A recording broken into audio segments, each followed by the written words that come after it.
সরাসরি শ্মশানের ঘটনায় চলে যাবো। আশা করছি এই ঘটনাটি আপনাদের ভালো লাগবে। চলুন শুনে আসি। হ্যালো রাসেল ভাই, আসসালামু আলাইকুম। কেমন আছেন আপনি জানতে যাব না, কারণ আমি জানি আপনি সব সময় ভালো তলে। তবুও একবার বলে নেই আপনি কেমন আছেন। আমি আসলে 2012 সাল থেকে ভূত এফএম এবং ভূত.com এর নিয়মিত একজন শ্রোতা। কানেক্টিভিটি না পাওয়ার ক্ষেত্রে কিংবা অসুস্থতা না থাকাকালীন সময়গুলোতে আমি কোনো এপিসোড মিস করি নাই। আজকে আমি আপনাদের সাথে একটি গল্প শেয়ার করব, সেটা একটা শ্মশান কেন্দ্রিক। আমি ঘটনায় চলে যাচ্ছি। প্রথমে আমার পরিচয় দিয়ে নেই। আমি মোহাম্মদ আনিসুর রহমান। আমি বগুড়া জেলার সোনাতলা থানার কোনো একটি গ্রাম থেকে বলছি।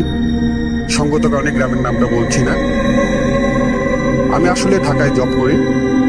বাড়িতে আসার পর আমি একটা উদ্যোগ নিয়েছি, আমাদের গ্রামের যে ছেলেপেলে আছে তাদের সঙ্গে একত্রিত হয়ে বিভিন্ন ধরনের ভৌতিক গল্পগুলো কালেক্ট করতেছিলাম। এরই প্রেক্ষাপটে গতকালকে একজনের সাথে কথা শেয়ার হয় আমার, তার কাছ থেকে গল্পগুলো জানতে চাই। সেই ঘটনায় আপনাদেরকে বলবো।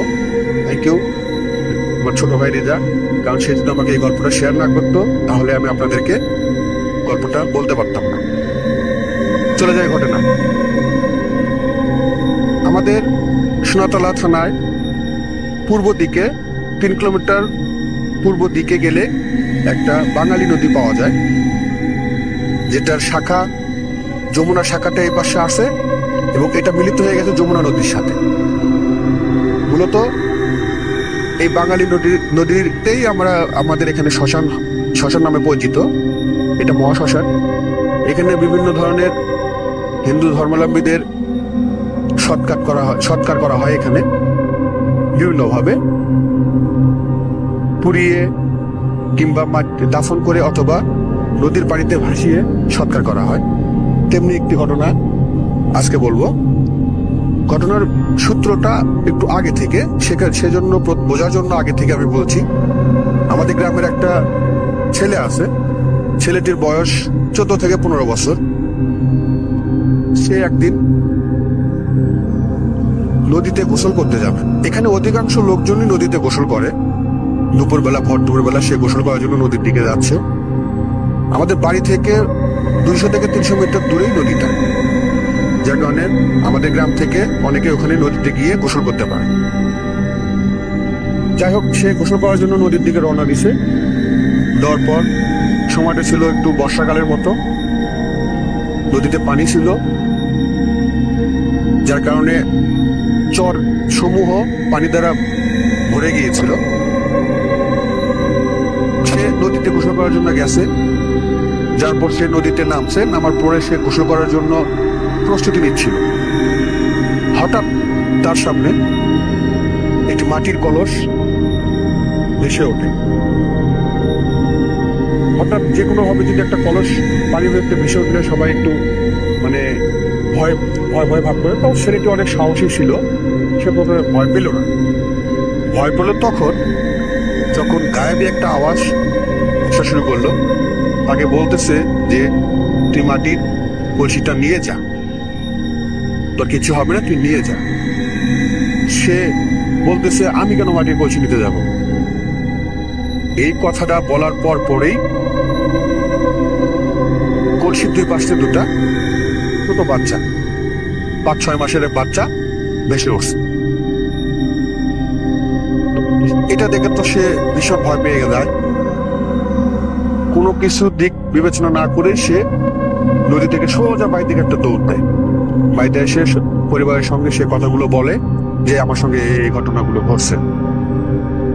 তো এলাকার মানুষ একটু ভয় ভীতি পেলে তো ঝাড়ফুঁক দিয়ে মাধ্যমে পানি পড়ায় ইটিসি দিয়ে থাকে। বাট সেদিন রাতে তার ভীষণ জ্বর আসে। জ্বর আসার পর বিভিন্ন কবিরাজ দেখার পর, ঔষধপত্র খাওয়ার পর জ্বরটা ভালো হয়ে যায়। ঘটনাটি এখানে শেষ হলে ভালো হতে পারত, কারণ এর পরের ঘটনাটুকু সেম কেন্দ্রিক নিয়ে। আমি বলে রাখি যে শ্মশানটা যেটা আছে সেটা দিয়ে আমাদের যে নদীটা আছে নদীর উত্তর পাশে একটা গ্রাম আছে। এই গ্রামের যদি যাতায়াত ব্যবস্থা বাজার ঘাটে যদি যাইতে হয় এই নদীর পাশে দিয়ে যাইতে হয়। নদীর পাশ বলতে নদীর যে কিনারা আছে কিনারা দিয়ে বাজারে যেতে হয়, তাছাড়া অন্য কোনো ওয়ে নাই বাজারে যাওয়ার জন্য। তো এমন একদিন, আমি লোকটার নাম বলছি না, তিনি একজন মাস্টার মানুষ, শিক্ষকতা করেন। সেই লোকটা ওই গ্রাম থেকে বাজারে যাওয়ার জন্য আসতেছে, নদীর পাড় ধরে হেঁটে হেঁটে আসছে। আসার সময় দেখে, সময়টা ছিল তখন 3টা কি 4টা বাজবে, পরন্ত বিকাল। আসার সময় দেখে যে ওখানে একজন হিন্দু মানুষের সৎকার করা হচ্ছে, যেটাকে দাফন করানো হয়, দাফনের ব্যবস্থা তারা করতেছে। তো এটা দেখে সে বাজারে চলে যায়। বাজার থেকে যখন রাত অনুমানিক 8টা থেকে 9টা এই সময় যখন বাজার কাজকর্ম সেরে যখন সে বাড়ির পথে রওনা হয়, সেম রাস্তা দিয়ে তাকে যেতে হবে। এখানে বলে রাখি যে এখানে যদি কোনো সৎকার করা হয়, এখানে একটা প্রচলিত প্রথা আছে যে সৎকার করার পরে ওখানে বসে তারা দই চিরা খেয়ে নেয় এখানে। তো এখানে অনেক সময় দই চিরা সৎকার করার পরে দই চিরা খাওয়ার পরে অনেকটা উদ্দিষ্ট অংশ থাকে, সেগুলো এখানে পড়ে থাকে। তো উনি আসতেছে, আসার সময়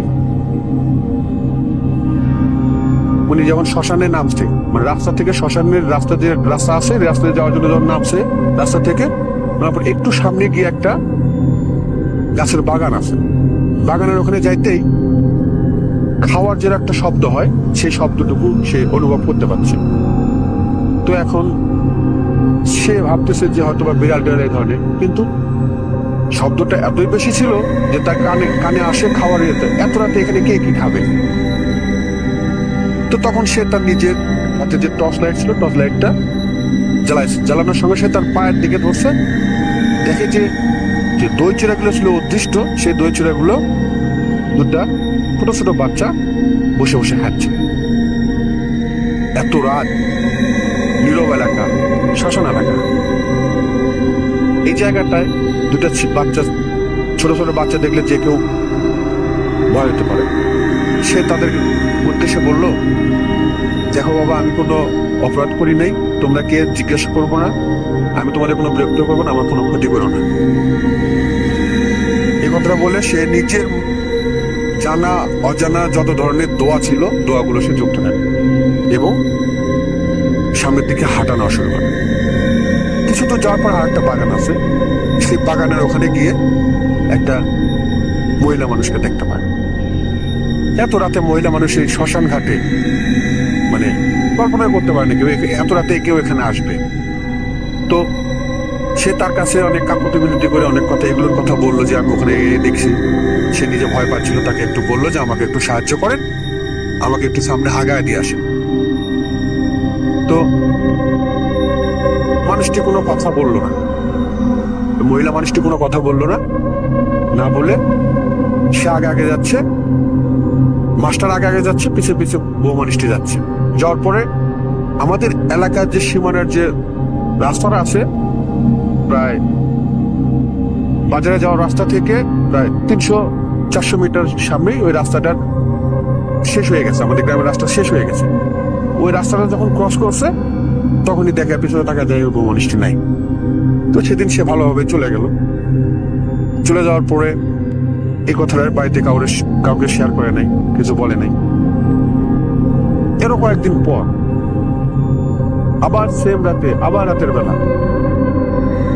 ঠিক ওই অবস্থা, আগের যে ঘটনা ঘটছিল সেই অবস্থায় এবার তারা আর খাওয়া দাওয়া করছিল, তারা খেলাধুলা করতেছে। বাচ্চা 2টা সেম জায়গায় সেম পয়েন্টেই তারা খেলাধুলা করতেছে। তো সেদিনের মতো সে আজকেও বললো যে আমি কোনো ক্ষতি করবো না, আমি আমার কোনো ক্ষতি করবো না, অনুরোধ করে সে সেখান থেকে চলে গেল বলে এবার সে সামনে অগ্রসর হল। ঠিক যে জায়গায় আগের যে জায়গাতেই মহিলা মানুষকে দেখতে হতো, সেখানে গিয়ে দেখে যে অনেকগুলো মুখ নিজের পায়ের সঙ্গে যে আড়াআড়ি ভাবে তার রাস্তা অবরোধ করতেছে। ওই সময় সে অনেক ধরনের দোয়া, জানা অজানা দোয়া সে বলতে শুরু করে এবং সে একসময় সাহস করে নিয়ে চলে যায়। সেদিনের ঘটনার পর আবার কয়েকদিন পরের ঘটনা, ঠিক যে জায়গাটিকে মহিলা মানুষকে দেখা গেছে, যে জায়গাটিকে মুরগিগুলো দেখা গেছে, ঠিক সেই জায়গায় একটা ঘোড়া দেখতে পেল। ঘোড়াটা এমন করতেছে যে সেখান থেকে সে দৌড়ে পুরো চরটা, যে চর আছে চরের মধ্যে দৌড়াদৌড়ি করতেছে এবং আমাদের গ্রামের যে শেষ মাথায় যে রাস্তাটা আছে, এই রাস্তাতে দুইকে আমাদের পুরো গ্রাম সে দৌড়ে বেড়াচ্ছে, সে এভাবে দেখতে পাচ্ছে। এত স্পিডে দৌড়াচ্ছে যে সে যে কথা বললো, যাতে ওখানে প্রায় 5-7 মিনিট শেষ ছিল, এই 5-7 মিনিটের মধ্যে সে গণনা করছে 42টা চক্র সে দৌড়তেছে। আমি বলে রাখি রাসেল ভাই, যদি আমরা কোনো সাধারণ মানুষ যদি এই গ্রামটা যদি দৌড় যদি 42টা চক্র দিই, একবার যদি দৌড়ে যদি সেম জায়গাতে আসতে চাই, তাহলে কমসে কম 5 মিনিট সময় লাগবে, সর্বনিম্ন হলেও 5 মিনিট সময় লাগবে। তো সেখানে 42টা চক্র 5 থেকে 7 মিনিটের মধ্যে, তো আবার একটা ঘোড়া, মানে কিছু বলার নাই রাসেল ভাই। এটা মানে যেভাবে দৌড়াচ্ছে এত অল্প সময়ের মধ্যে 42 বার, তো যাই হোক সে একটু ভয় পেয়ে যায় এবং সে ওই রাস্তাটা, গ্রামের শেষ রাস্তাটা ক্রস করে তখন সে নিরাপদে বাড়িতে চলে যায়। তো এই ঘটনা যখন বারবার তার সঙ্গে ঘটতে যাচ্ছে, তখন সে গ্রামের লোকজনের সঙ্গে শেয়ার করতে যাচ্ছে যে এই জিনিসগুলো আমি ওখানে দেখতেছি। তো এটা শেয়ার করার পরে আরো আমাদের গ্রামের 3-4 জন লোকজন ছিল, তারাও বলতেছে না আমার সঙ্গে এই ঘটনা ঘটেছে, আমরা এই ধরনের জিনিসগুলো দেখছি, আর একদিন আমরা নিজেরাও দেখছি যে ঘোড়াটা দৌড়ায়। এটা আসলে কি ছিল এখনো অজানা, কারণ এই শ্মশান কেন্দ্রিক ঘটনা অনেক ঘটনা আছে। আমরা এখন যেখানে বসে যে রেকর্ডটা করছি, এটা একটা হন্টেড প্লেস। আমার সঙ্গে 2-3 জন আছে, আমি যার কাছ থেকে গল্পটা শেয়ার করছি, আমি শুনছি, সেও এখানে আছে। তো এই ছিল আমার ঘটনা রাসেল ভাই। যদি ভালো লাগে ভূত.com শেয়ার করার জন্য অনুরোধ জানাচ্ছি। এই একটা হসপিটালেই এতগুলো ঘরের মধ্যে যে ঘরটি মর্গু, সেই ঘরটির পাশ দিয়ে যেতেও আমাদের কেন যেন বুক কেঁপে ওঠে। কেন কেঁপে ওঠে? কি আছে সেখানে? চোখ বন্ধ করুন, চিন্তা করুন আপনার নিজের চোখে দেখা একটি মর্গের দৃশ্য। আমি দেখতে পাচ্ছি, আমি বিশ্বাস করি আপনারাও দেখতে পাচ্ছেন।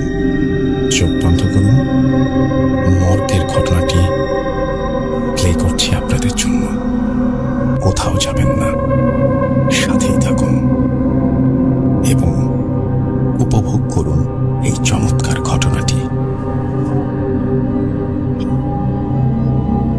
হ্যালো রাসেল ভাই, আমি অভিজিৎ ফ্রম সিরাজগঞ্জ। আশা করি আপনি ভালো আছেন। এরকম একটা প্রোগ্রাম চালু করে যাচ্ছেন, এর জন্য আপনাকে অসংখ্য ধন্যবাদ। আমি ভূত FM শুনছি প্রায় 2012 থেকে। তো আপনার এই ভূত.com আমি শুনছি রেগুলার। আমি একজন রেগুলার লিসেনার বলা চলে। তো আজকে ইচ্ছে হলো একটা ঘটনা আপনার সাথে শেয়ার করি, আসলে ফ্রি টাইম। সো আমি একটা ঘটনা অনেকদিন আগেই আমার এক আপুর কাছ থেকে কালেক্ট করে রেখেছিলাম। অ্যাকচুয়ালি এটা একটা মেডিকেলের ঘটনা, যেটা হচ্ছে রাজশাহী ডিস্ট্রিক্টের মধ্যেই পড়ে, একটা সরকারি মেডিকেল। আমি নাম বলবো না, যেহেতু ওই আপু ওই মেডিকেলে পড়ে, তো তার কিছু প্রবলেম হতে পারে।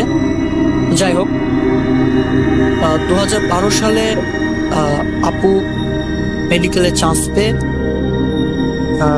জেনারেলি ভর্তি হয়।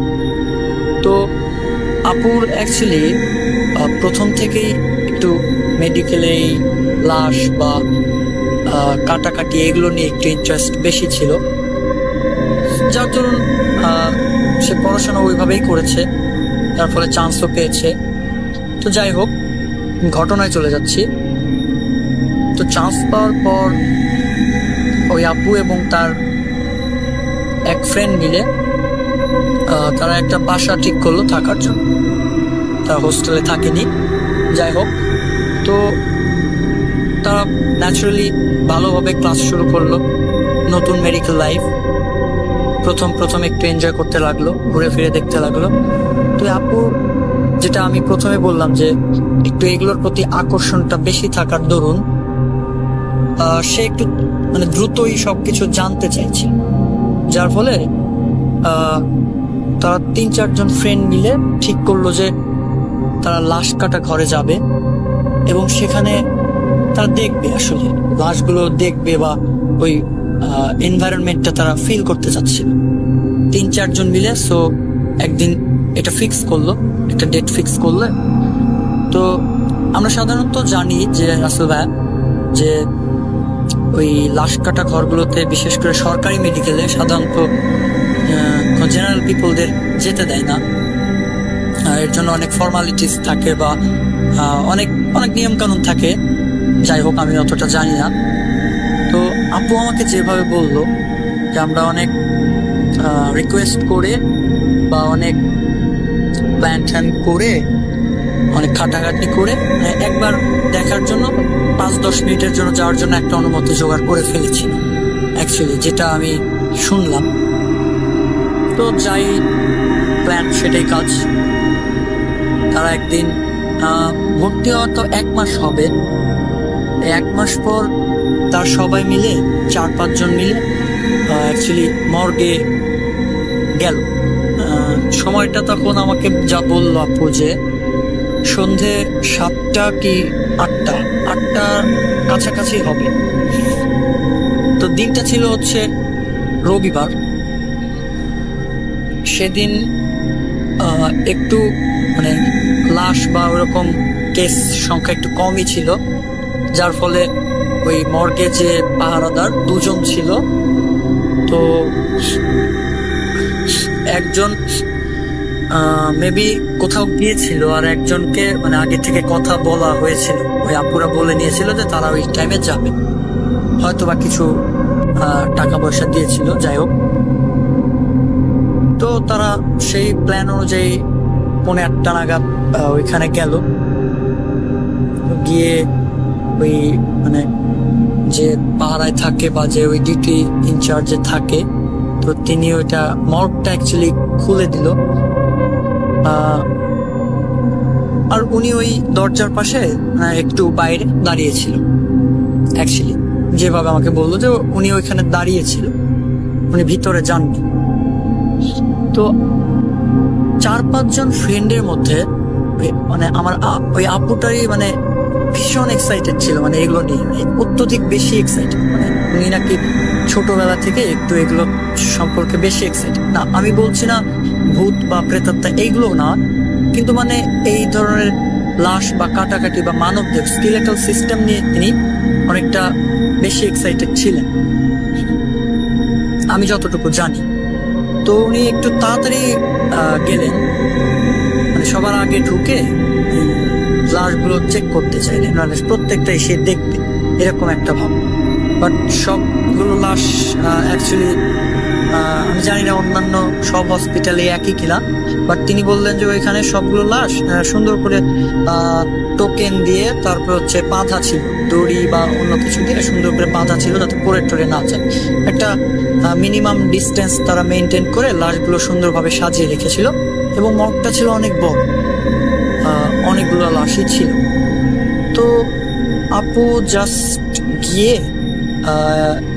একটু প্রথমের দিকে এসে দেখলো যে একটা লাশ খোলা আছে, মানে কাপড়টা ওই হয়তো ওই দরজা খোলার জন্য একটু বাতাসে একটু হালকা হালকা নড়ে উঠেছে। তো আপু চিন্তা করলো কি ওইটাই দেখি, কারণ আর সবগুলো মেনলি বাঁধা ছিল। তো দেখলো যেটা খোলা আছে, তো ওইটাই আমি আগে খুলে দেখি যেটা কি বা কেমন, এরকম কিছু সামথিং লাইক দ্যাট। তো আপু গিয়ে প্রথমেই ওইটার লাশটার ওখান থেকে কাপড় সরাতেই মানে জাস্ট চমকে উঠল, কারণ হয়তোবা তিনি এর আগে এরকম কোনো অন্য কারো লাশ বা মানে অ্যাক্সিডেন্টাল কেস কোনোদিন ওইভাবে প্রত্যক্ষভাবে মানে পরিদর্শন করেননি। তো দেখে জাস্ট চমকে উঠলো, কারণ লাশটা ছিল হচ্ছে জাস্ট গলা থেকে মাথাটা আলাদা করা ছিল। আপু আমাকে বলল তখনও হয়তোবা লাশটার পোস্টমর্টেম করা হয়নি, কারণ পোস্টমর্টেম করা হলে ওটা সেলাই করে ওইটার সাথে মানে জুড়ে দেওয়া থাকতো, এরকম কিছু একটা। বাট ওইরকম ছিল না, জাস্ট রেখে দেওয়া হয়েছে কোনো মতে, যে পোস্টমর্টম হয়তোবা করবে বা সামথিং লাইক দ্যাট। তো জাস্ট প্রথম দেখা, বুঝতেই পাচ্ছেন আশা করি, মানে এটা চমকে যাওয়ারই কথা। তো জাস্ট আপু জাস্ট একটু ভয় পেয়ে তার একটু শরীরটা কেমন যেন করা শুরু করলো। আর মর্গের মধ্যে এমনিতেই টেম্পারেচারটা একটু বেশি লো করা থাকে। তারপরে হচ্ছে আপনার কি বলে, ওই মর্গে একটা মানে রাসায়নিক পদার্থের একটা তীব্র গন্ধ থাকার দূর তারা 3-4 মিনিটে মানে প্রথম তো একটু গা গুলিয়ে যাচ্ছিল বা বমি বমি পাচ্ছিল, কারো কারো মাথা ঘুরছিল। সো তারা প্ল্যান করে যে না, আজকে আর করবে না, তারা ব্যাক করবে। সো যা বলা তাই কাজ, তারা সবাই মিলে ব্যাক করে লাস্টে ওইভাবেই রেখে তারপরে ওই ম্যানেজার আঙ্কেল বা ওইখানকার স্টাফ ওইটা ঠিক করে রেখে দেয়। তো তারা পরে যার মতো চলে যায়। ওই আপু এবং তার ফ্রেন্ড তাদের বাসায় ফিরে আসে। তো সেদিন অ্যাকচুয়ালি কিছু হয়নি সেদিন রাতে, তারা ঠিকঠাক মতো ঘুমিয়ে পড়ে, একটু কাজ টাজ ছিল। তো পরের দিন রাতে রাসেল ভাইয়া, আপুর ওই ফ্রেন্ডটা একটু তাড়াতাড়ি ঘুমিয়ে পড়ে। আমরা জানি যে মেডিকেল স্টুডেন্টরা একটু বেশি রাত করে পড়ালেখা করে, বাট সেই দিন ওই আপুর ফ্রেন্ড একটু তাড়াতাড়ি ঘুমিয়ে গিয়েছিল, যার ফলে বাট আপু একটু পড়ছিল। আপু জেনারেলি আগের মতোই একটু পড়ছিল, বাট তার ফ্রেন্ড ঘুমাচ্ছিলেন। তো কিছুক্ষণ পর তাও আমাকে আপু যেটা বললো 12টা 12:30 পরে তার একটু তন্দ্রা লেগে যায়। তো একটু হয়তো বা রেস্ট নিচ্ছিলেন, যে কিছুক্ষণ পর উঠে আবার পড়ব। তো হঠাৎ করে আপু দেখে যে ওই আপুর ফ্রেন্ডের যে ডেস্ক ছিল যেখানে তিনি পড়ালেখা করতেন, তো ওইখানে আপুর ফ্রেন্ডের মতো বসে কেউ মাথাটা নিচু করে ল্যাম্প জ্বালিয়ে বসে আছে। বাট আপু প্রথম দিকে ভেবেছিলেন যে হয়তোবা তার ফ্রেন্ড উঠে আবার পড়ালেখা শুরু করেছে। বাট একটু পরে তিনি খেয়াল করলেন যে তার ফ্রেন্ড বিছানায় যথারীতি শুয়ে আছে, বাট ওইখানেও আর একজন বসে আছে। তখন তিনি মনে মনে ওইভাবে একটু মানে তন্দ্রার চোখে একটু মনে মনে ভাবছে আমি কি ভুল দেখছি বা সামথিং লাইক দ্যাট। তো তিনি তার চোখটা একটু মুছে আবার ঠিকঠাক হয়ে বসে ওইদিকে তাকিয়েছে। ঠিক তখনও কনস্ট্যান্টলি দেখে যাচ্ছিলেন যে ওই লোকটা বা ওই অবয়বটা এখানে বসা, ল্যাম্পটা জ্বালা এবং একটা বই খোলা, এরকম কিছু একটা মানে ফিল মানে দেখা যাচ্ছে পেছন থেকে। তো আপু তো জাস্ট মানে কি বলবো, ওর মধ্যে কি হয় রাসেল ভাই আপনি বুঝতেই পারছেন। বাট তবুও একটু ভয় না পেয়ে আপু ওয়াশরুমে গিয়ে একটু চোখে পানি দিয়ে এসে তাকিয়েছে জাস্ট ওই চেয়ারের দিকে, ওই আপুর ফ্রেন্ডটার চেয়ারের দিকে। তো তখনই দেখছে অবয়বটা জাস্ট ঘুরে তাকালো এবং আপুর দিকে জাস্ট মানে এক দৃষ্টি তাকালো, মানে ভয়ঙ্কর একটা তার ফেস। আপু যেটা আমাকে ডেসক্রাইব করলো যে মুখটা ছিল অনেকটাই ওই আজকালকে যে মর্গে ওই লাশটা দেখেছিল ওইরকম। কারণ সরি ভাই, আমি একটা জিনিস বলতে ভুলে গেছি যে লাশটা ছিল একটা মহিলার লাশ। কত বছর হবে আমার আপু ওরকম শিওরলি বলতে পারেননি, বাট বলেছেন যে 30 আপ এরকম কিছু একটা হবে। তো মহিলা, ওই অবয়বটারই তিনি কিছুটা বুঝতে পারছেন যে মুখটা প্রায় ওইরকম, বিকজ আপু ভুলে গিয়েছিল যে কি দেখেছে না দেখেছে পড়াশোনায় কনসেন্ট্রেট করার জন্য। তো তখন সে বুঝতে পারলো না যে কালকের ওই গলা কাটা লাশটার ওই মহিলার ফেসটাই সে দেখছে। তখন আপু ভাইয়া জাস্ট মানে ফ্রিজ হয়ে গিয়েছিল। আমাকে যেটা বললো যে তিনি তার ফ্রেন্ডকে ডাকতেও পারছিলেন না, ওই জায়গা থেকে জাস্ট মানে নড়াচড়া করতে পারছিলেন না, জাস্ট কন্টিনিউয়াসলি ওখানে ফিজ একদম দাঁড়িয়েছিলেন, কিচ্ছু করতে পারছিলেন না।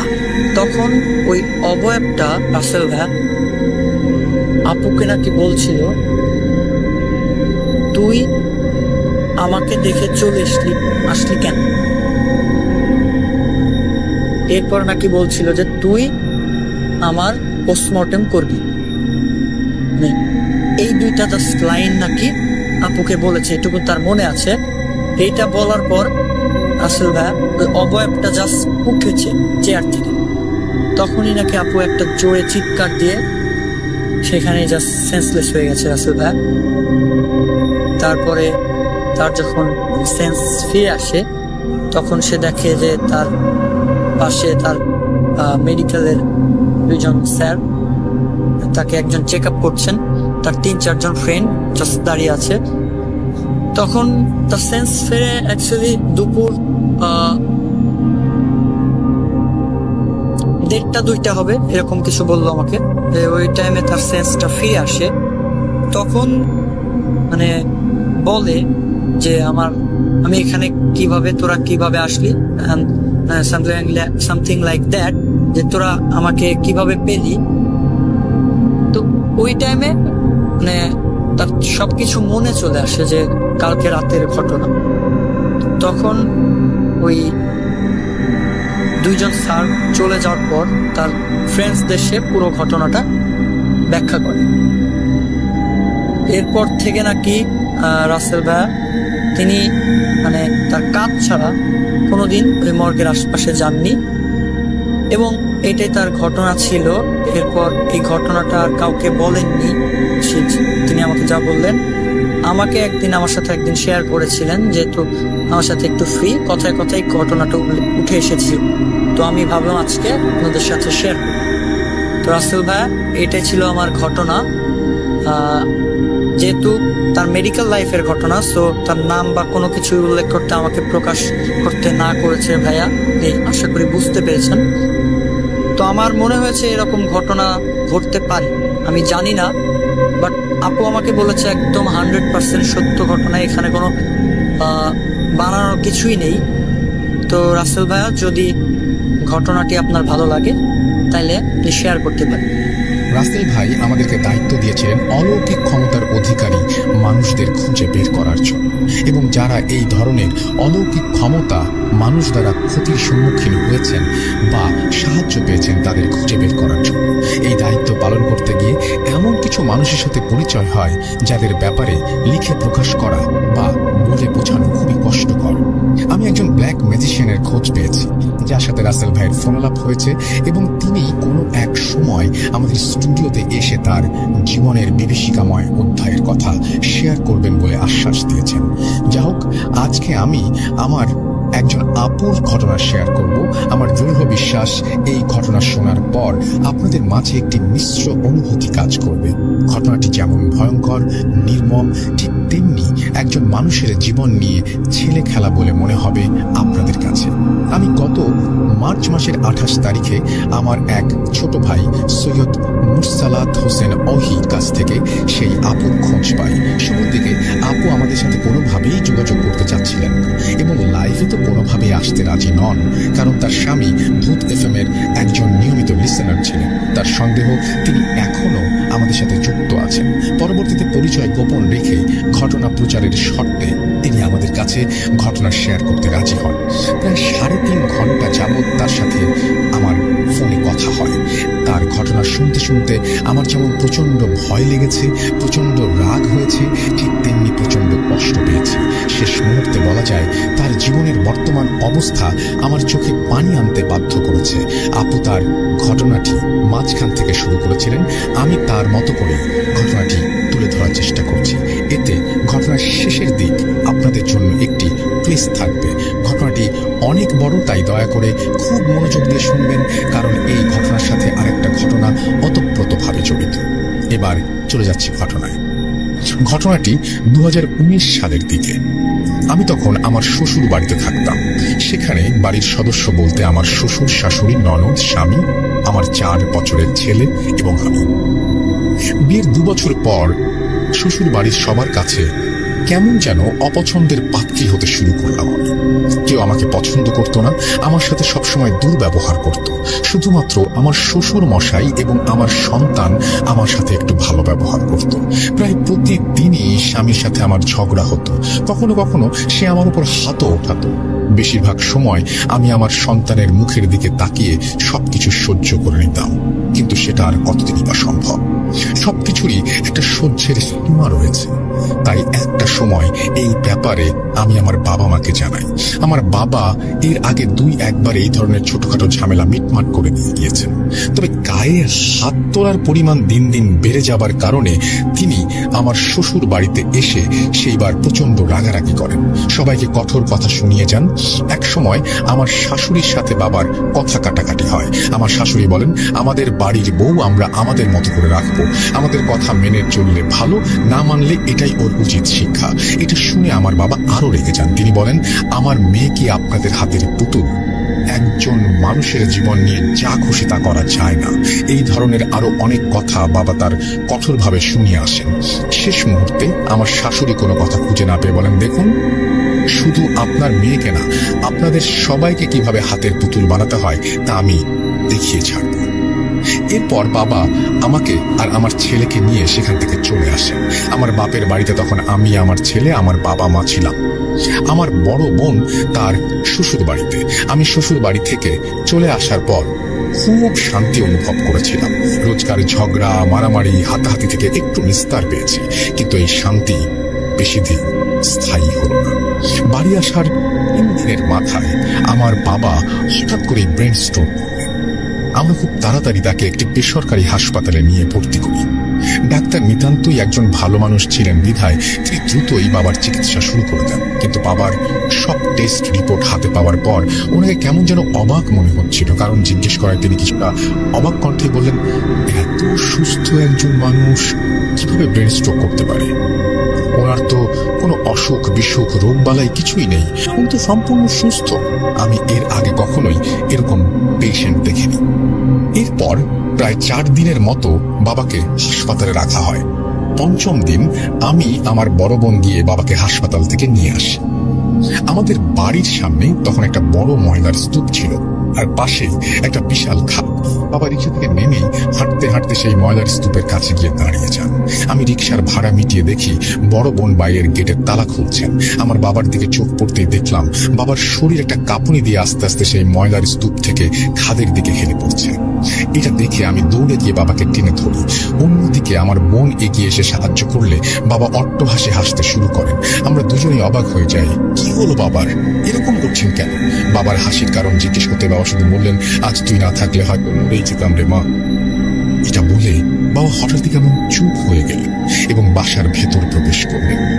বাড়ি ফেরার পর 1 দিন খুব একটা সমস্যা হয়নি, কিন্তু বাবা দিন দিন কেমন যেন হয়ে যাচ্ছিলেন। কেমন যেন একটা চিন্তা বা ভয় কাজ করছিল তার মধ্যে। এমন অবস্থায় তিনি আমাকে আমার শ্বশুর বাড়ি ফিরে যেতে বলেন। বাবা অনেকবার আমাকে বুঝিয়ে অনুরোধ করায় আমি আমার ছেলেকে নিয়ে শ্বশুর বাড়িতে ফিরে যাই। গিয়ে দেখি সবকিছুই কেমন বদলে গেছে। সবাই আমার সাথে স্বাভাবিক ব্যবহার করছে। আমি একটু অবাকই হলাম, আবার মনে মনে ভালো লাগছিল। শ্বশুর বাড়িতে যাওয়ার 3 দিনের মাথায় খবর পেলাম বাবা ওয়াশরুমে পড়ে গিয়ে বড় ধরনের আঘাত পেয়েছেন। এটা শুনে আমি আবার বাবার বাড়ির দিকে রওনা দেই। এবারও অবাক বিষয়, আমার শ্বশুর বাড়ির কেউ আমাকে কোনো রকম বাধাই দিচ্ছে না, কিন্তু এর আগে এরকমটা কখনো হয়নি। মাসের পর মাস তারা আমাকে বাড়ি থেকে বের হতেই দিত না। অর্থাৎ কি হলো তাদের? এরকম 7-5 ভাবতে ভাবতেই বাড়ি পৌঁছালাম। এরপর যা দেখলাম তা আমাকে এতটাই অবাক করেছে যে বলে বোঝাতে পারবো না।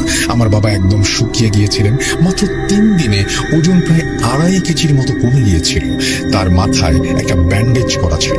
মাকে এই সব কিছুর কারণ জিজ্ঞেস করাতে তিনি বললেন, তোর বাবা এই কয়দিন কিচ্ছু খেতে পারেনি, বারবার বলেছে খিদে নেই, আমাকে জোর করো না। আর আজ হঠাৎই ওয়াশরুম থেকে বের হতে নিয়ে কিভাবে যেন হোঁচট খেয়ে পড়ে গেল। আমি অনেকবার জিজ্ঞেস করলাম কি করে এটা হলো, কিন্তু তোর বাবা আমাকে কিছুতেই বলছেন। ওখানে এমন কিছু ছিল না যার কারণে তিনি হোঁচট খেতে পারেন। এরপর আমি বাবার কাছে যাই, তার সাথে কথা বলি, কিন্তু তিনি কেমন যেন হয়ে গিয়েছিলেন। বোঝাই যাচ্ছিল কথা বলতে খুব কষ্ট হচ্ছিল তার, শরীরে বেশি শক্তি পাচ্ছিলেন। ওই দিন রাত হয়ে যাওয়ায় বাবাকে কোনো রকম ডাক্তারের কাছে নিয়ে যাওয়া সম্ভব হয়নি। তাই পরের দিন সকালে আমি বাবাকে এক ডাক্তারের কাছে নিয়ে যাই। ডাক্তার সব সমস্যার কথা শুনে আমাকে অনেকগুলো টেস্ট করতে দেন। টেস্টের রিপোর্ট প্রায় বিকেলের দিকে হাতে পাই। সব রিপোর্ট দেখে ডাক্তার বলেন, আরে উনি তো একদম সুস্থ আছেন। আসলে কিছুদিন আগে স্ট্রোক করার কারণে হয়তো এমনটা হতেই পারে, এটা খুব একটা বড় বিষয় না। ওনাকে বাড়ি নিয়ে গিয়ে ওনার পছন্দ মতো খাবার খাওয়ান, দেখবেন একদম সুস্থ হয়ে গেছেন। ওই দিন ডাক্তার সাহেব বাবাকে কোনো ওষুধই লিখে দেননি। তারপর বাবাকে বাড়ি ফিরিয়ে নিয়ে এসে ওনার পছন্দ মতো খাবার রান্না করে দেওয়া হলো, রুচি বাড়ানোর জন্য টক জাতীয় খাবারও দেওয়া হলো। কিন্তু বাবা কোনো খাবারই ঠিকঠাক মতো খেতে পারছিলেন না, শুধু এদিক ওদিক তাকাচ্ছিলেন আর বারবার পানি খাচ্ছিলেন। ওনার চোখে মুখে কেমন যেন অসহায়ত্বের ছায়া দেখা যাচ্ছিল বারবার। এবার এই সবকিছু দেখে আমার মনে খটকা লাগে। আমি কোনো কালো জাদু বা তাবিজে তখনও বিশ্বাস করতাম না, যদিও এর আগে এগুলো নিয়ে আমার সাথে অনেক ঘটনা ঘটেছে। তবুও কিন্তু এগুলো বিশ্বাস না করলে কি হবে? আমি তো আমার শ্বশুরবাড়ির মানুষদের চিনি, তাদের কুকর্ম তো আমি জানি। তাই এবার আমি সত্যিই চিন্তা করতে শুরু করলাম। আমি ওই দিন রাতেই আমার চাচাতো বোনকে ফোন করে এই ব্যাপারে খুলে বলি। বাবার এই অবস্থার কথা শুনে সে বলে, আমি আগামীকালই কোনো এক হুজুর বা কবিরাজের খোঁজ নিয়ে তোকে জানাচ্ছি। ওই দিন রাতে খুব একটা কিছু হয় না। পরের দিন সকালে ঘুম থেকে উঠতেই দেখি আমার সেই বোন আমাকে মেসেজ করে একজন মহিলা তান্ত্রিকের ব্যাপারে জানিয়েছেন। তিনি বলেন ওই দিন বিকেলে সেই তান্ত্রিকের সাথে দেখা করতে। তিনি নাকি মানুষ দেখলেই সব সমস্যার কথা বলে দিতে পারেন। আমি 7-5 না ভেবেই দুপুরবেলা 1টার দিকে বাড়ি থেকে বেরিয়ে সেই তান্ত্রিকের সাথে দেখা করতে যাই। ওই এলাকায় পৌঁছে দেখি আমার সেই বোন আমার জন্য অপেক্ষা করছেন। পরে তার সাথেই আমি সেই তান্ত্রিকের কাছে যাই। সেখানে প্রবেশ করতে অনেক সমস্যা হচ্ছিল, তবে কোনোভাবে ভেতরে প্রবেশ করার পরই তান্ত্রিক আমার দিকে তাকিয়ে বলেন, তোর বাবার জন্য এসেছিস? তোর বাবার অবস্থা তো খুব একটা ভালো না রে। তার উপর একটা কালো ছায়া ভর করেছে। এগুলো শুনে আমি বেশ অবাক হয়ে যাই। আমি তাকে আরো কিছু বলার জন্য অনুরোধ করতে থাকি, কিন্তু তিনি বলেন, তোর বাবার মুখ থেকে সব কথা শুনে আমার কাছে আসবি। উনি কেমন ছায়া দেখতে পান, সেই ছায়া কি কি করে, কেন তিনি খেতে পারেন না, সব। তোদের যদি আমার উপরে বিশ্বাস থাকে তাহলেই আমি তোর বাবার চিকিৎসা করব। আর আগামী দিন আসার সময় 3001 টাকা হাদিয়া নিয়ে আসবি। পরের কাজগুলো আমি একে একে বলে দেব। বিশ্বাস করতে কষ্ট হলেও এটাই সত্যি যে আমি আমার বাবার কোনো সমস্যা নিয়েই তার সাথে কথা বলিনি। তারপরেও তিনি নিজেই সবটা বলে দিলেন। যাই হোক, আমি আমার বোনকে নিয়ে সেখান থেকে চলে আসি। বাড়িতে ফিরেই আমার বাবার ঘরে ঢুকে দেখি বাবা বিছানার উপর বসে নামাজ পড়ছেন। নামাজ শেষ হওয়ার পর আমি সোজা গিয়ে বাবার হাতটা আমার মাথার উপর রাখি। বাবা, আজকে এই মুহূর্তে তোমাকে যা যা জিজ্ঞেস করব, দয়া করে সত্যি কথা বলবে তুমি আমাকে। তুমি এখন অজু অবস্থায় আছো, আর এই হলো আমার মাথার দিব্যি। বাবা এটা শুনে হাওমাও কাঁদতে শুরু করলেন। তিনি বুঝতে পেরেছিলেন যে আমি তাকে কি জিজ্ঞেস করতে চাচ্ছি। আমি কিছু বলার আগেই বাবা বললেন, হ্যাঁ রে মা, এই কয়েকদিন খুব কষ্টে আছি, কিছু ভালো লাগছে না, আমার ভয় লাগছে। আমি বাবাকে জিজ্ঞেস করলাম, বাবা তুমি ঠিক কি কি দেখতে পাও বলো তো? কেন খেতে চাও না? কেমন করছো কেন? বাবা বললেন, ওই যে ও আমাকে খেতে দেয় না, সবসময় আমার চারপাশে ঘুরঘুর করে, রাত হলে তো ঘুমোতে দেয় না, আমার ভয় করে। আমি বাবাকে জিজ্ঞেস করলাম, ও মানে তুমি কার কথা বলছো, কি দেখছো তুমি? বাবা বলেন, কালো একটা ছায়া সবসময় আমাকে মারতে চায়, আমার খাবার কেড়ে নিতে চায়, আমাকে খেতে দেয় না। এমনকি ওই দিন যে ময়ার স্তূপের ভেতরে পড়ে যেতে দিয়েছিলাম, সেটাও ওরই কাজ ছিল। ও আমাকে ধাক্কা দিয়ে ফেলে দিতে চেয়েছিল। আর সেদিন যে ওয়াশরুমের ভেতর থেকে বেরোতে গিয়ে পড়ে গেলাম, সেটাও ওরই কাজ। ও আমাকে সজোরে ধাক্কা দিয়ে ফেলে দিয়েছিল, মারতে চেয়েছিল আমাকে। আমি সবসময় ওকে আমার আশেপাশে অনুভব করি। তোরা ভয় পাবি জন্য আমি তোদের কাউকে জানাই না। এরপর আমি বাবাকে সেই মহিলা তান্ত্রিকের ব্যাপারে বলি, এবং এটাও বলি যে তুমি যদি আমার উপর বিশ্বাস রাখতে পারো তাহলে তিনি তোমার চিকিৎসা করবেন।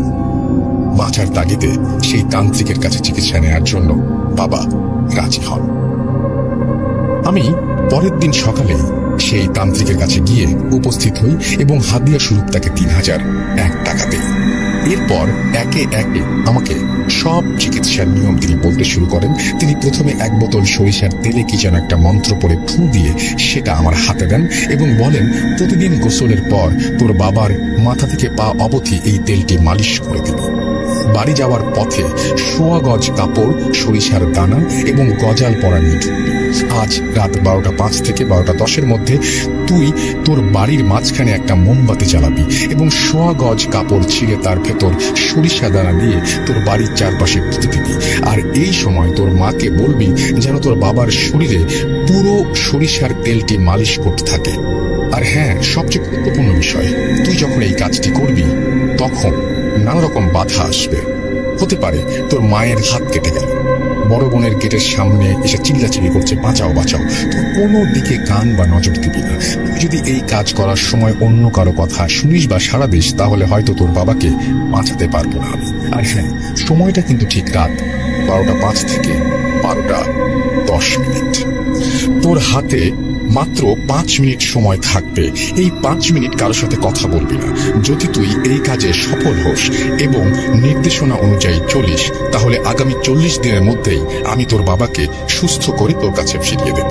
কিন্তু কোথাও যদি ভুল হয় তাহলে কিন্তু আমার পক্ষে আর সম্ভব হবে না। তান্ত্রিকের এই কথা শুনে আমি সব জিনিসপত্র গুছিয়ে নিতে শুরু করি। সেই সময় তান্ত্রিক আমাকে একটা তাবিজ দেয় এবং বলে যে এটা তোর বাবার হাতে বেঁধে দিবি এবং ৪০ দিনের আগে যেন কোনোভাবেই এটা হারিয়ে না যায়। হতে পারে সেই কালো ছায়া তোর মায়ের ওপর ভর করবে এবং সব নিয়ম অমান্য করতে চাইবে তোর বাবাকে দিয়ে, তাই তুই সাবধানে থাকবি। এরপর সব গুছিয়ে নিয়ে আমি ঠিক রাত ১০টায় আমার বাবার বাড়িতে ঢুকি। এরপর নিয়ম করে একে একে আমার মাকে বুঝিয়ে দেই এবং রাত ১২:০৫ ওই কাজের কথাও বলে দেই। আমি কাজটির জন্য মানসিকভাবে প্রস্তুতি নিতে থাকি। রাত যখন ১২টা বেজে গিয়েছে ঠিক তখন থেকে আমার ভেতর কেমন যেন একটা অস্বস্তি কাজ করছিল। বাবাকেও দেখলাম কেমন যেন ছটফট করছিলেন, কিন্তু বাঁচতে হলে কাজটা যে করতেই হবে। আমি মাকে তেল মালিশের কথা বলে ঘরে একটা মোমবাতি জ্বালিয়ে দিয়ে বাবার হাতে তাবিজটা বেঁধে দিলাম। তারপর ওই তান্ত্রিকের কথা মতো কাজ করতে শুরু করলাম। বাড়ির দুই দিকে কাপড় পুঁতে দেওয়ার পরই মনে হতে লাগলো ভীষণ ঝড় উঠেছে। ঘর বাড়ি গাছপালা সব লণ্ডভণ্ড করে দেবে এই ঝড়। কিন্তু অবাক করা বিষয়, আমার শরীরে এক ফোঁটাও বাতাসের ছোঁয়া লাগছে না। এটা কিভাবে সম্ভব? আমার চোখের সামনে ঘটছে এক জিনিস আর আমি অনুভব করছি আরেক জিনিস। তৃতীয় কাপড় পুঁতে দেওয়ার পরেই হঠাৎ করে সবকিছু যেন নিস্তেজ হয়ে গেল। আমার মনে মনে প্রচন্ড ভয় হতে শুরু করলো। আল্লাহ, আমি কি তাহলে কাজটা শেষ করতে পারলাম না? আমি কি আমার বাবাকে বাঁচাতে পারলাম না? এটা ভেবে চোখে পানি ফেলতে ফেলতেই আমি শেষ কাপড়টিও পুঁতে কাজ শেষ করে ঘরে প্রবেশ করলাম। ঘরে প্রবেশ করার সাথে সাথেই দেখি সেই তান্ত্রিক আমাকে ফোন করেছে। আমি কলটি রিসিভ করার পরে উনি বললেন, তুই কাজটি সফলভাবে করতে পেরেছিস, আপাতত কোনো বাধা নেই। তোর বাবাকে এই ৪০ দিন কয়েকটা খাবার খাওয়া থেকে বিরত রাখবি, এই যেমন ইলিশ মাছ, চিংড়ি মাছ, গরু এবং খাসির মাংস। তাছাড়া অন্য সবকিছুই সে খেতে পারবে। আর হ্যাঁ, তোর মায়ের দিকে কড়া নজর রাখবি আর ১ সপ্তাহ পর পর আমাকে সবকিছু জানাতে থাকবি। এটা বলে তান্ত্রিক ফোনটি কেটে দেয়। সে সময় আমার মনে হচ্ছিল আমি যেন কোনো যুদ্ধক্ষেত্র থেকে এসেছি। আমার শরীরে এক ফোঁটাও শক্তি নেই, আমি কথা বলতে পারছিলাম না। ওই রাতটা যে আমার কিভাবে কেটেছে তা বলে বোঝাতে পারবো না। পরদিন সকাল থেকে সবকিছু আগের মতো হতে শুরু করলো। বাবাও আগের মতো খাওয়া দাওয়া কথাবার্তা বলতে শুরু করলেন। কয়েকদিনের মধ্যে একা বিছানা থেকে নেমে হাঁটাহাঁটি শুরু করলেন। ১ সপ্তাহ পর্যন্ত বাবার কোনো সমস্যা হয়নি। বাবা আগের মতোই সেই কালো ছায়াটিও আর দেখতে পেলেন না। ঠিক সেই সময় আমার শাশুড়ি আমাকে ফোন করে বাড়িতে ফিরে যেতে বলেন। আমিও বিষয়টা স্বাভাবিকভাবেই নিয়েছিলাম, কারণ বাবার চিকিৎসার জন্য প্রায় অনেক দিনই এ বাড়িতে রয়েছি। শ্বশুর বাড়ি ফেরা হয়নি, এখন আমার ফিরে যাওয়াই উচিত। এটা ভেবে আমি বাবাকে বিষয়টা জানাই এবং আমার ব্যাগ গুছিয়ে নেই। বাবা বাড়ি থেকে বের হওয়া সম্পূর্ণ নিষেধ ছিল, তাই মাকে সবটা বুঝিয়ে আমি যেই না বাড়ি থেকে বের হই ঠিক তখনই মনে হলো কোন একটা গরম বাতাস আমার গায়ে লাগলো। আর ঠিক তখনই আমার প্রচন্ড পেটে ব্যথা হওয়া শুরু করলো। আমার ছেলে তখনও ঘরের ভেতরে, বাইরে বেরোয়নি। আমার এই অবস্থা দেখে বাবা বললেন, তুই বাড়ির ভেতরে আসিস না মা, আমি তোর ছেলের হাত দিয়ে জমজমের পানি পাঠিয়ে দিচ্ছি, তুই খেয়ে তোর শাশুড়ির বাড়িতে ফিরে যা। তখন একবার সন্দেহ হলো বাবা নিশ্চয়ই কিছু একটা দেখেছেন, তাই আমাকে ঘরে ঢুকতে মানা করছেন। আমি আমার ছেলের কাছ থেকে সেই জমজমের পানি খাওয়া কয়েক সেকেন্ডের মধ্যেই আমার পেটের ব্যথা ঠিক হয়ে গেল। এরপর বাবা আমাকে তাড়াতাড়ি চলে যেতে বললেন। আমি শ্বশুর বাড়িতে ফেরার পর দেখলাম আমার শাশুড়ি আমার উপরে প্রচন্ড ক্ষিপ্ত, পারলে তিনি আমাকে মেরেই ফেলবেন। ওই দিন আমার ছেলের সামনেই তিনি আমাকে যা নয় তাই বলে অকথ্য ভাষায় গালিগালাজ শুরু করলেন। আমি পুরো বোকা বনে গেলাম। এই অবস্থায় আমার মুখ দিয়ে একটা কথাও বের হচ্ছিল না। কেন তিনি আমাকে বকছেন? আমি কি এমন করলাম? কয়েকদিন বাবার বাড়ি ছিলাম বাবার চিকিৎসার জন্য, যাওয়ার কিন্তু হাসি খুশি মুখেই তিনি বিদায় দিয়েছিলেন, কিন্তু হঠাৎ কি হলো? অনেক প্রশ্ন আমার মাথার ভিতরে ঘুরতে থাকে। ওই দিন থেকে আমার শ্বশুর বাড়ির মানুষেরা আবার বদলে যান। আবার তারা আমার সাথে খারাপ ব্যবহার শুরু করে। আমার স্বামী তুচ্ছ বিষয়ে আমার গায়ে হাত তোলেন। আমার কাছে সবকিছু কেমন যেন ধোঁয়াশা হয়ে যাচ্ছিল। একদিনের মধ্যে আমার জীবন এরকম হয়ে গেল কেন? এই অত্যাচারের ঠিক 3 দিনের মাথায় আমার বাবা আমাকে ফোন করেন। তিনি আবার অসুস্থ হয়ে পড়েছেন। মা নাকি তার সেবা যত্ন করছেন একদম ভিন্ন মেজাজে। তান্ত্রিক যা যা বারণ করেছেন মা নাকি সেগুলোই করছেন। বাবাকে মাংস খেতে দিচ্ছেন, ইলিশ মাছ খেতে জোর করছেন, তেল ঠিকঠাক ভাবে মালিশ করছেন না, বারবার নাকি তার হাত থেকে সেই তাবিজটি খুলে ফেলতে বলছেন বাবাকে। এসব শুনে আমার আর কিছুই বোঝার বাকি রইল না। মায়ের ওপর সেই বজ্জিন ভর করেছে, এই কাজগুলো সেই করাচ্ছে। আমি তখনই তান্ত্রিককে ফোন করে সবকিছু জানাই। তিনি বলেন যে যত তাড়াতাড়ি সম্ভব তুমি তোমার বাবার কাছে যাও, 40 দিন সম্পূর্ণ হওয়া পর্যন্ত আর এখনো যে ক্ষতিগুলো হয়েছে তা পুষিয়ে নেওয়া যাবে, কিন্তু পরে তা আর সম্ভব হবে না। আমি সবকিছু শুনে আবারও বাবার বাড়ি যাওয়ার সিদ্ধান্ত নিই, কিন্তু আমার শাশুড়ি ও স্বামী কোনোভাবেই আমাকে ছাড়তে রাজি নয়। হঠাৎ করেই তারা আমার সাথে মিষ্টি ব্যবহার শুরু করে দেয়, কিন্তু আমাকে তো যেতেই হবে। তারা কোনোভাবেই আমাকে আটকাতে পারল না। তখন আমার স্বামী আমার গায়ে হাত তোলা শুরু করল। আমি বোঝাতে পারবো না কতটা কষ্ট করে তাদের সেই অত্যাচার থেকে আমি পালিয়ে এসেছি। আমার মাথা থেকে তখনও টপ টপ করে রক্ত ঝরছিল। যখন আমি বাড়ির কাছে পৌঁছাই, আমি বাড়ির দরজায় কড়া নাড়ার পর আমার মা এসে দরজা খুলে দেন। আর তখনই ঠিক আগের মতো আমার মনে হলো একটা গরম বাতাস বাড়ির ভেতর থেকে আমার শরীরে এসে লাগলো। আবারও সেই অসহ্য পেটের ব্যথা শুরু হলো। মা আমাকে ধরাধরি করে বাড়ির ভেতরে নিয়ে গেলেন। তারপর সেই জমজমের পানি খাওয়ার পর আমার পেটের ব্যথা কমে। আমি বাবার কাছে যেতেই বাবা বললেন, তুই এসে গিয়েছিস মা, এবার হয়তো আমি বেঁচে যাব। আমি বাবাকে তার সমস্যার কথাগুলো জিজ্ঞেস করতেই বাবা বলেন, তুই যেদিন বাড়ি থেকে বেরিয়ে গেলি ঠিক সেই মুহূর্তে ওই কালো ছায়া তোকে অতিক্রম করে বাড়ির ভেতরে ঢোকে। ওই জন্যই তোর পেটের ব্যথা শুরু হয়। কিন্তু তোকে এই কথা জানালে তুই আর শ্বশুর বাড়ি যেতি না, তাই আমি তো কিছু জানাইনি।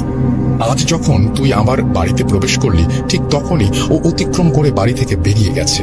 সেই জন্যই আবারও তোর পেটে ব্যথা শুরু হয়েছে। তুই চলে যাবার পর তোর মা বদলে গেছে, কোনো নিয়ম কানুন মানছে না, আর আগের মতো সব সমস্যা দেখা দিচ্ছে আমার।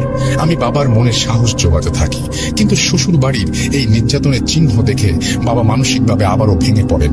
তিনি চলে গেলে আমাদের কি হবে সেটা ভেবে বাবা আবারও অসুস্থ হয়ে পড়েছিলেন। যা হোক, আমি বাড়িতে থাকাকালীন অনেক দিন কোনো সমস্যা হয়নি। মাও স্বাভাবিক ব্যবহার করছিলেন সবার সাথে, এবং বাবাও একা একা বিছানা থেকে উঠে হাঁটাহাঁটি করতে পারতেন। কিন্তু একদিন রাতে হঠাৎই পরিস্থিতি বদলে যায়। সেদিন ছিল পূর্ণিমার রাত। রাত 9:30-এর দিকে আমি বাড়ির উঠোনে বসেছিলাম। হঠাৎ ঘরের ভেতর থেকে বাবার চিল্লাচিল্লির আওয়াজ শুনতে পাই। ঘরের ভেতরে যেতেই বাবা মায়ের সাথে তুমুল ঝগড়া শুরু করেছেন। কারণ জিজ্ঞেস করলে বাবা বললেন, আজ দুপুরে তেল মালিশ করতে ভুলে যাওয়ায় তোর মা এখন তেল মালিশ করে দিচ্ছে, কিন্তু বারবার আমার হাত থেকে তাবিজটি খুলে নিতে চাচ্ছে। আমি মাকে বাধা দিতেই মা রাগান্বিত কণ্ঠে বলে উঠলেন, কিচ্ছু হবে না তোর ওই তান্ত্রিকের তাবিজ দিয়ে, তোর বাবা বাঁচবে না। ওই তান্ত্রিক শুধু টাকার জন্য চিকিৎসার ভান করছে, খুলে ফেলেই তাবিজ। এই ধরনের আরো অনেক কথা মা সেদিন বলেছিলেন, কিন্তু আমি লক্ষ্য করেছিলাম মা ওই তাবিজে হাত দিচ্ছিলেন না, বাবাকে তাবিজটি খুলে রাখতে বলছিলেন। আবার বাবার অন্য হাত দিয়ে তাবিজটি ওপর দিয়ে তাবিজটি খোলার চেষ্টা করছিলেন, যা ছিল খুবই অদ্ভুত।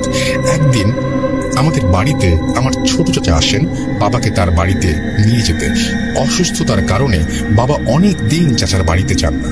পারিবারিক সূত্রে চাচার পাশের ফ্ল্যাটটি বাবার পাওনা থাকায় বাবা বলেন তিনি ওই বাড়িতে গিয়ে উঠবেন।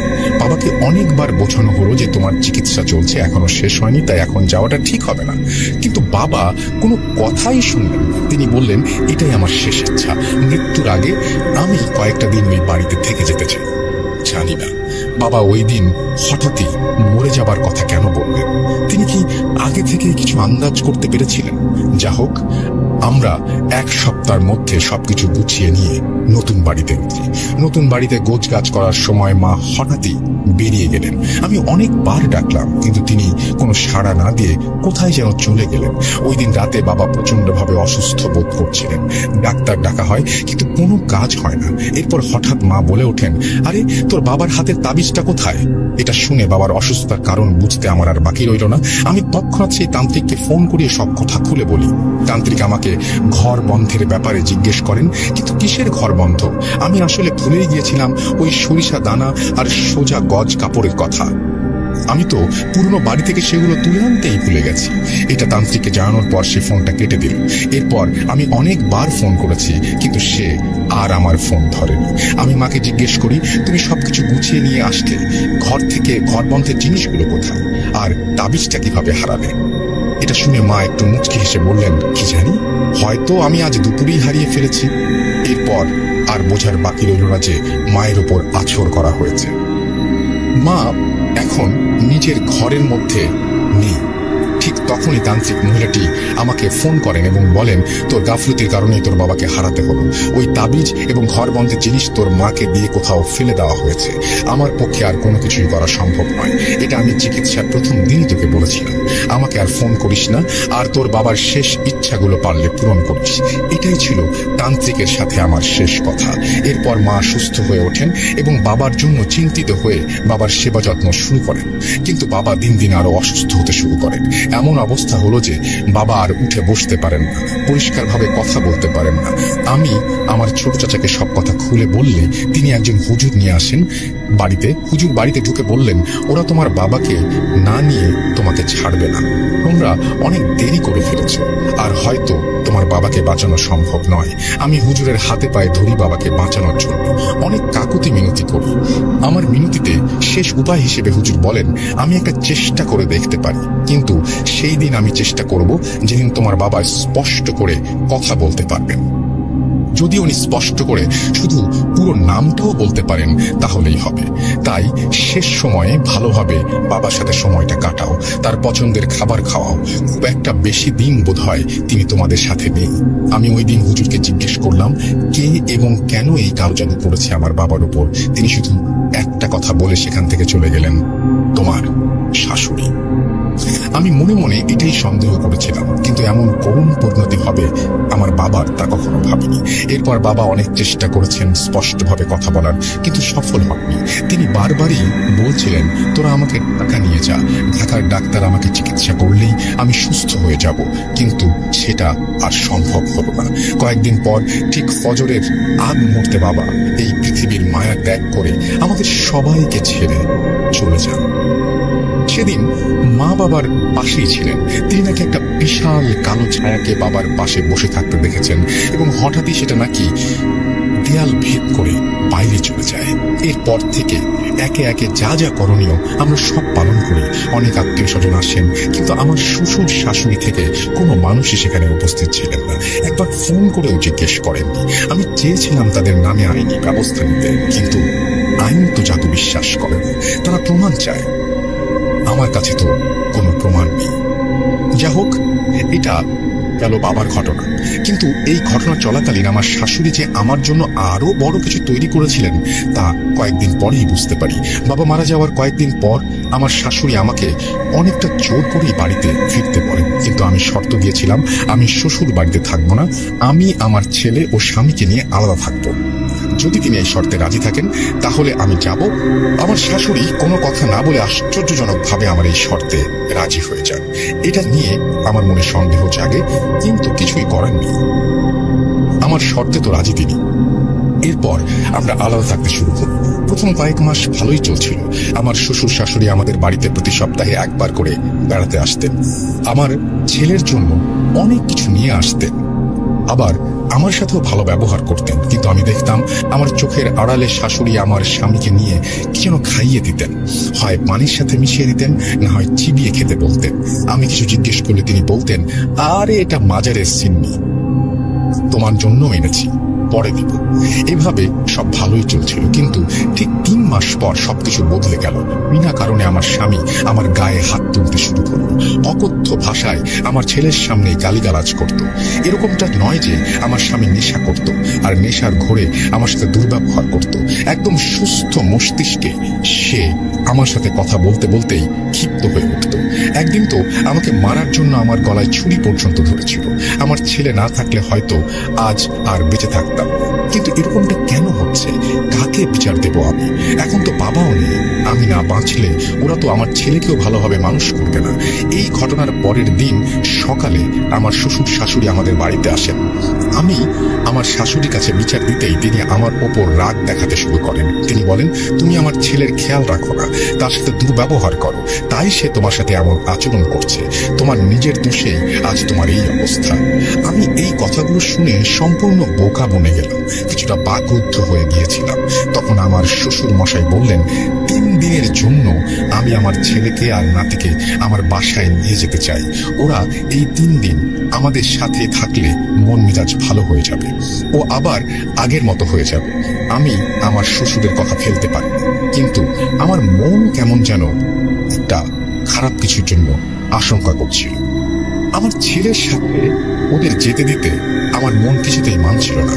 কিন্তু ওনাদের তো বয়স হয়েছে, ওনাদেরও তো নিজের নাতিকে কাছে পেতে ইচ্ছে করে।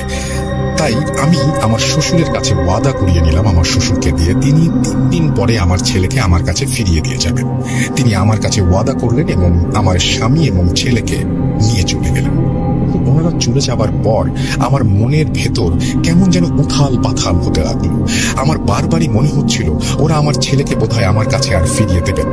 যা হোক, এরকম অনেক কিছুই ভাবতে ভাবতে 3টে দিন কোনো রকমে পার করি এবং তাদের জন্য অপেক্ষা করতে থাকি। কিন্তু 3য় দিন আমার ছেলে, আমার স্বামী বাড়ি ফেরে না।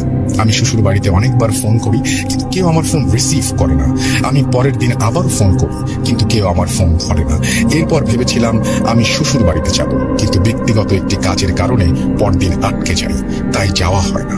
এভাবে প্রায় আরো 4 দিন পর শাশুড়ি আমার ফোন রিসিভ করেন। তিনি ফোন ধরে সোজা বলে দেন, তোমার ছেলে বাড়িতে ফিরতে চায় না, আর আমার ছেলেও তোমার সাথে থাকতে চায় না, তাই ওরা আর ফিরবে না। এটা শুনে আমার মাথায় যেন আকাশ ভেঙে পড়ল। আমি সম্পূর্ণ দিশেহারা হয়ে গিয়েছিলাম। আমি বললাম, ফিরতে চায় না মানে? আমার ছেলেকে আপনারা কি করেছেন? 7 দিনে এমন কি করলেন আপনারা যাতে ও আমাকে ভুলে গেল? এটা সম্ভব নয়। আপনি এখনই ওর সাথে আমাকে ভিডিও কলে কথা বলান। আমার শাশুড়ি কোনোভাবেই আমার ছেলের সাথে আমাকে কথা বলতে দিতে চাচ্ছিল না। তিনি বারবার বলছিলেন আমার ছেলে নাকি আমার সাথে কথা বলবে না। একটা সময় আমি অনেক জোরাজুরি করার পর সে আমার স্বামীকে ফোনটা দেয়। ও আমার উপর চরম ক্ষিপ্ত। সে দূর থেকে আমার ছেলের দিকে ক্যামেরা ধরে এবং ছেলেকে চোখ রাঙাতে থাকে। স্পষ্ট আমি বুঝতে পারছিলাম আমার ছেলেকে ওরা ধমক দিয়ে চোখ রাঙিয়ে আমার সাথে কথা বলতে মানা করছে। আমি ছেলেকে বললাম, বাবা তুমি মায়ের কাছে আসবে না? এই কয়দিনে মাকে ভুলে গেলা? বাবা তোমাকে মেরেছে। আমার কথা শুনে আমার ছেলের চোখ মুখে এক ভয় লক্ষ্য করছিলাম আমি। সে আমাকে দেখে শুধু কেঁদেই যাচ্ছিল। এরপর আমার স্বামী আমাকে ধমক দিয়ে ফোনটা কেটে দেয়। একজন মায়ের জন্য বিষয়টা কতটা নির্মম, কতটা কষ্টের সেটা কেউ বুঝবে না। আমি যেন চারিদিক অন্ধকার দেখতে লাগলাম। আমার জীবনের সবকিছুই যেন দিশেহারা, শেষ হয়ে যাচ্ছিল। আমি ওই দিনের পর আমার শ্বশুরকে অনেকবার ফোন করেছি, কিন্তু কেউ আমার ফোন ধরে না। আমার শাশুড়ি বাড়িতে যাওয়ারও কোনো উপায় ছিল না, কারণ আমাকে আগেই হুমকি দিয়ে রেখেছিল সেখানে গেলে আমার ছেলেকে কোনো একটা ক্ষতি হবে। একটা সময় উপায় না পেয়ে আমি আইনের আশ্রয় নেওয়ার কথা ভাবি, কিন্তু আমাদের মতো নিম্নবিত্ত মানুষদের জন্য আইন জিনিসটা কতটা জঘন্য তা শুধু আমরাই জানি। আমি পুলিশের কাছে গিয়ে সব ঘটনা খুলে বলি, কিন্তু তারা জিডি করতে বারবার আমাকে বাধা দেয়। একটা সময় তারা আমার চিঠি গ্রহণ করতে চায়, কিন্তু সাথে আমাকে প্রস্তাব দেয়। মানুষ এতটা জঘন্য প্রকৃতির হতে পারে তা সেখানে না গেলে কখনো জানতে পারতাম না। আমি তাদের হাতে পায়ে ধরি, কিন্তু শেষ পর্যন্ত তারা আমার চিঠি গ্রহণ করে না।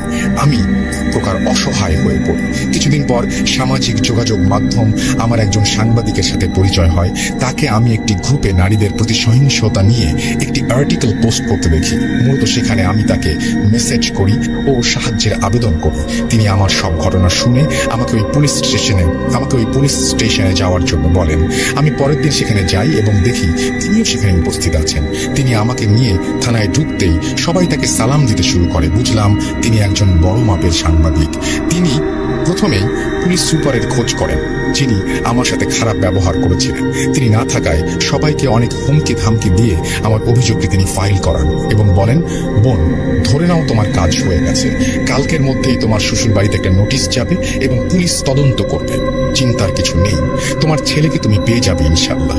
এটা শুনে আমি অনেকটা আশ্বস্ত হই। পরের দিন বিকেল বেলা আমার কাছে একটা কল আসে। আমার শাশুড়ি আমাকে ফোন করে সরাসরি থ্রেট করে দিলেন, কাজটা নাকি আমি ভালো করিনি, আমার ছেলেকে নাকি আমি আর কখনো ফেরত পাবো না। আমার শ্বশুর অনেক ধনী হওয়ায় পুলিশে তার অনেক পরিচিত লোক ছিল, তাই তিনি যে কারণেই হোক নিজের সম্মান রক্ষার্থে এবং আমাকে দমাতে চেয়েছিলেন। তিনি পুলিশের মাধ্যমে আমাকে বলেন যে আমি নাকি এখন থেকে ওখানে গিয়ে থাকতে পারি, এখন ওদের সাথে এক হয়ে আমাকে থাকতে হবে, তাহলে তারা আমার ছেলেকে আমার কাছে ফিরিয়ে দেবে। কিন্তু আমি তো জানি তারা কেমন মানুষ, তাই আমি তাদের প্রস্তাব নাকচ করে দিই। তখন প্রায় 1.5 মাস চলছে, আমার ছেলে একদমই আমাকে দেখতে পারে না। একদিন হঠাৎ আমার মনে একটা সন্দেহ জাগে, আমার বাবার ওপর করা যে ব্ল্যাক ম্যাজিক করেছিল আমার ছেলের ওপরও সেরকম কিছু করেনি তো? এটা ভেবেই আমার বুকটা কেঁপে উঠল। আমি অনেক আত্মীয়ের কাছ থেকে কবিরাজ বা হুজুরের খোঁজ করতে থাকি। একটা সময় আমার মা আমাকে বলেন আমার নাকি একজন ফুপু আছেন, তিনি মূলত কবিরাজি করেন। আমি এটা শুনেই ফুপুর নাম্বার জোগাড় করে ফোন দিই, একে একে সবকিছু খুলে বলি ফুপুকে। তিনি বলেন, আমি তো অনেকদিন যাবৎ কবিরাজি ছেড়ে দিয়েছি, তবে একজন গুরু আছেন, আমি তাকে বলবো, 3 দিন পর তোকে সবকিছু জানাবো, কিন্তু এর জন্য 501 টাকা হাদিয়া লাগবে, তুই এই টাকা আমাকে পাঠা, আমি 3 দিন পর তোকে ফোন দেব। কিন্তু আমার গুরু যদি তোর ছেলেকে ফিরিয়ে আনতে না পারে, তাহলে ধরে নিবি তোর ছেলেকে কেউ ফিরিয়ে আনতে পারবে না। যা হোক, অনেক আশায় আশায় 3 দিন কাটানোর পর ফুপু আমাকে ফোন করেন। ফুপুর গলাটা কেমন যেন অস্থির অস্থির মনে হচ্ছিল। আমি জিজ্ঞেস করতেই ফুপু বললেন, তোর শাশুড়ি হচ্ছে যত নষ্টের মূল, সে তোর ছেলেকে কালো জাদু করেছে। তোর বাড়ি থেকে নিয়ে যাওয়ার পর তোর ছেলেকে কুফরি কালাম পড়া পানি খাওয়িয়েছে, আর 7 দিনের দিন সে 3টা তাবিজ তৈরি করে, একটা সে নদীতে ফেলে দিয়েছে যেন কেউ খুঁজে না পায়, একটা ওদের ওয়াশরুমে রয়েছে, আর একটা তোর শাশুড়ির হাতে বাঁধা। এই অবস্থায় তোর ছেলেকে নিয়ে আসা সম্ভব না, কিন্তু 3 মাস পর ওই কালো জাদুর শক্তি কমতে থাকবে, তাই 3 মাসের বেলায় আমরা একটা চেষ্টা করে দেখতে পারি। আর এখন থেকে আমি একটা চেষ্টা শুরু করছি, 3 মাস পর আমার গুরুকে নিয়ে আমি সেটাকে কাজে লাগাবো। এটা বলে ফুপু ফোন রেখে দেন। আমিও সেই 3 মাস পূর্ণ হওয়া পর্যন্ত অপেক্ষা করতে থাকি। আইনি প্রক্রিয়া চলমান। আমি পুলিশের কাছে আবেদন করি যেন আমার ছেলে কয়েকদিনের জন্য আমার কাছে আনার ব্যবস্থা করে দেয়। তারা আমার শ্বশুর বাড়ির লোকের সাথে কথা বলে আমাকে একটা তারিখে থানায় আসতে বলে, কিন্তু ওই তারিখে থানায় আমি উপস্থিত থাকলেও অন্য কেউ আসে না। তাই আমি আবারও সেই সাংবাদিক ভাইয়ের সাথে যোগাযোগ করি ও তাকে সবটা বলি। তিনি কালো জাদুর বিষয়টি বিশ্বাস করতে চাচ্ছিলেন, কিন্তু আমাকে সাহায্য করতে ঠিকই রাজি হন। তিনি থানায় গিয়ে সবার সাথে কথা বলে একটি তারিখ নির্ধারণ করেন এবং সত্যিই ওই তারিখে আমার শ্বশুর শাশুড়ি বাড়ির সব মানুষ সে থানায় উপস্থিত হয়। ওই দিন প্রায় 2 মাস পর আমি আমার ছেলেকে সামনে থেকে দেখি, কিন্তু সে কেমন যেন আমার থেকে দূরে দূরে থাকছে। আমি কাছে গেলেই সজোরে চিৎকার করে কাঁদতে শুরু করে। ওর হাব ভাব দেখে সাংবাদিক ভাই বিশ্বাস করতে বাধ্য হয়েছিলেন যে কোনো একটা গন্ডগোল অবশ্যই আছে, কিন্তু আইন তো এটা মানতে রাজি না। আমার ছেলে আমার কাছে আসতে চাইছে না, আমার শ্বশুর বাড়ির মানুষের সাথে সে হাসি ঠাট্টা করছে, কিন্তু আমি কাছে গেলেই কাঁদছে। এভাবে তো পুলিশ আমার ছেলেকে আমার কাছে ফিরিয়ে দেবে না। ঠিক এমনটাই হলো, পেলাম না আমি আমার ছেলেকে। থানা থেকে বেরিয়ে আসার পর আমার শাশুড়ি আমার কাছে প্রচন্ড রাগান্বিত অবস্থায় এসে বলল, তুই যত চেষ্টাই করিস ওই তাবিজ খুঁজে পাবি না। আমি এটা শুনে বাকরুদ্ধ হয়ে গেলাম। আমি যে কবিরাজের কাছে গিয়েছি এবং নদীতে ফেলে দেওয়া সেই তাবিজ খুঁজছি, সেটা কোনোভাবেই তার জানার কথা নয়। তাহলে তিনি এটা কিভাবে বললেন? আমার শাশুড়ির কথাটা আমার পাশ থেকে সেই সাংবাদিক ভাইও শুনতে পেয়েছিলেন, আর তখন তিনি বিশ্বাস করেছেন আমার ছেলের ওপরে জাদুটোনা করা হয়েছে। যা হোক, এরপর আমি সেই ফুপুর উপর ভরসা করে অপেক্ষা করতে লাগলাম, কিন্তু কয়েকদিন পরে একটা দুঃসংবাদ পাই। আমার সেই ফুপু নাকি খুব রহস্যজনকভাবে মৃত্যুবরণ করেছেন। একজন সুস্থ মানুষ কিভাবে আমাদের ছেড়ে চলে গেলেন তা একদমই মাথায় আসছিল না। মৃত্যুটা নাকি কিভাবে হয়েছে তা আমি প্রকাশ করতে চাই না, তবে এটুকু বলতে পারি অনেক যন্ত্রণা দিয়ে তাকে কেউ মেরে ফেলেছে। এর সাথে সাথে আমার আশাটাও কেমন যেন শেষ হতে শুরু করলো। আমার ছেলেকে ফিরিয়ে আনার জন্য এই ফুপু তো একমাত্র রাস্তা ছিল। এরকম 2020-এর রোজার মাসটায় রোজার ঈদটাও পার হয়ে যায়, কিন্তু আমি আমার ছেলেকে দেখতে পাই না। এবার আমি আমার গ্রামে গিয়ে সেখানকার মোড়ল এবং আমার চাচাদের সাথে কথা বলি, তাদেরকে সম্পূর্ণ বিষয়টা বলি। তারা আমাকে আশ্বাস দেয় এবং একটি বৈঠক ডেকে ব্যাপারটা সুরাহা করবেন বলে জানান। পরের দিন আমার চাচা আমাকে ফোন করে বলেন, তোমার শ্বশুর বাড়ির মানুষের সাথে আমার কথা হয়েছে, আজ রাত 12:30 পর ইটের ভাটায় তোমাকে এবং তোমার মাকে ডেকেছে, ওইখানেই কথা হবে। আমি সাংবাদিক ভাইকে এই ব্যাপারটা জানাতে ভুলে যাই এবং মাকে নিয়ে 12টার পরেই ওখানে চলে যাই। গিয়ে দেখি ওনারা সবাই অপেক্ষা করছেন এবং আমার ছেলেও আছে, কিন্তু সে আমাকে দেখলেই কেমন যেন ভয়ে কুঁচকে যাচ্ছে এবং চোখে পানি চলে আসছে। কিছুক্ষণ পর গ্রামের আরো কয়েকজন গণ্যমান্য ব্যক্তিরা আসলেন, আলোচনা শুরু হয়। সেখানে আমি আমার সব অভিযোগ জানানোর পর আমার শাশুড়ি বলেন, আমরা তো তোমাকে ফিরিয়ে দিতে চাই, তুমি আমাদের সাথে 3 মাস থাকবে, তারপর তোমার জন্য একটা আলাদা বাড়ি বানিয়ে দেবো, সেখানে তুমি তোমার ছেলে আর স্বামীকে নিয়ে আলাদা থেকো, কোনো সমস্যা নেই। আমি ভেবে কুল পেলাম না, যারা আমাকে প্রায় মেরেই ফেলেছে তারা আবার আমাকে আলাদা করে বাড়ি বানিয়ে দেবে। কিন্তু এখানে একটা খটকা আছে, আবারও সেই 3 মাস। কি এই 3 মাস? আমার সেই কবিরাজ ফুফু তো বারবার 3 মাসের কথা বলেছিলেন। কি হবে এই 3 মাস তাদের সাথে থাকলে? তারা কি কোনো নতুন ফোন দিয়ে আসছে? এভাবে অনেক চিন্তা আমার মাথায় আসে। কিন্তু আমি তো একা। গ্রামের মোড়লরা আমার শ্বশুর বাড়ির লোকদের মিষ্টি কথায় ভুলে গিয়ে আমাকে সবকিছু মেনে নিতে বলে, কিন্তু এটা সম্ভব নয়, কারণ আমি জানি ওনাদের সাথে থাকা মানে হচ্ছে আমার মৃত্যু। যা হোক, এটা বলে সবাই একে একে চলে যেতে থাকেন, কিন্তু আমার চাচা দেখলাম গভীরভাবে আমার ছেলের দিকে তাকিয়ে কি যেন দেখছেন। আলোচনা শেষে তিনি আমার ছেলের কাছে যাওয়ার সাথে সাথেই আমার ছেলে আবারও চিৎকার করে কাঁদতে শুরু করল। এরপর আর চাচা এগোলেন না। তিনি আমার কাছে এসে বললেন, মারে, তোকে তো ন্যায্য বিচার নিতে পারলাম না, আর করে তোর ছেলেকেও ফেরানো মুশকিল। ওরা তোর সাথে যেমনটা করেছিল তোর ছেলের সাথেও তেমনটাই করেছে। এই কথা শুনে আমি আপুকে থামিয়ে দিলাম। আমি কিছুটা কৌতূহল হয়ে জিজ্ঞেস করলাম, আপনার সাথে যেমনটা করেছিল আপনার ছেলের সাথেও তেমনটা করেছে মানে? এইবার সেই টুইস্টের পালা। আপু বলল, হ্যাঁ, আমার সাথে, আমার নিজের সাথেও ঠিক এমনি একটা ঘটনা ঘটেছে। ভেবেছিলাম বলবো না, কিন্তু এটা না বললে আপনি বুঝবেন না তারা আমার জীবন নিয়ে কিভাবে খেলা করেছে। এই ঘটনাটা 2014 সালের দিকে। আমি তখন 10ম শ্রেণীর ছাত্রী, পড়াশোনাতে ভালো ছিলাম। আমার বেস্ট ফ্রেন্ড ছিল আমার বর্তমান ননদ। আমরা অনেকদিন যাবৎ একসাথে লেখাপড়া করছি। দুইজনই দুজনকে পারিবারিক অবস্থান সম্পর্কে জানতাম, তবে কেউ কারো পরিবারের সদস্যদের চিনতাম না। যা হোক, 10ম শ্রেণীতে পড়া চলাকালীন আমার বাবা আমার অনুমতিতে একজন বিদেশে চাকরিরত ছেলের সঙ্গে আমার বিয়ে ঠিক করেন। শর্ত ছিল এসএসসি পরীক্ষার পর বিয়েটা হবে। এই ব্যাপারটা গ্রামের সবাই জানত। একদিন স্কুলে টিফিনের সময় আমার ননদ আমাকে বললেন, জানিস, একটা ছেলে তোকে দেখে খুবই পছন্দ করেছে, সে তোর সাথে একটু কথা বলতে চায়, তোর নাম্বারটা আমার কাছে চাইছে, দেব? আমার ব্যাপারে সবকিছু জানা সত্ত্বেও এরকম একটা কথা আমি তখন তার কাছ থেকে আশা করিনি।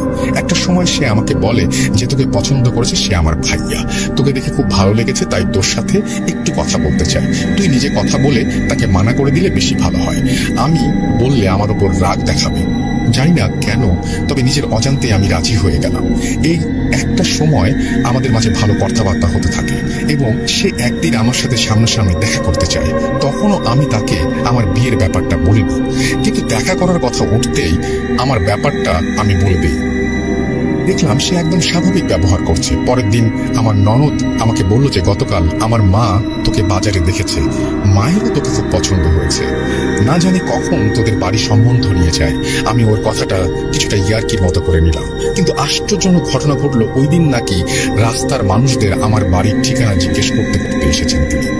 আমি এটা শুনে যেমন হতভম্ব হয়ে গেলাম, তেমনি বাবা মা কি ভাববেন এটা ভেবে আমার মনের ভেতর একটা ভয় কাজ করতে শুরু করলো। কিছুক্ষণ পরেই আমার শ্বশুর শাশুড়ি ননদ এবং তাদেরকে ভেতরে বসতে বললেন। ভেতরে ঢোকার সাথে সাথেই আমার শাশুড়ি এবং আরেকজন মহিলা সোজা আমার ঘরে ঢুকে যান। আমরা সবাই পুরো অবাক, একজন অচেনা মানুষ কিভাবে এরকম করতে পারেন।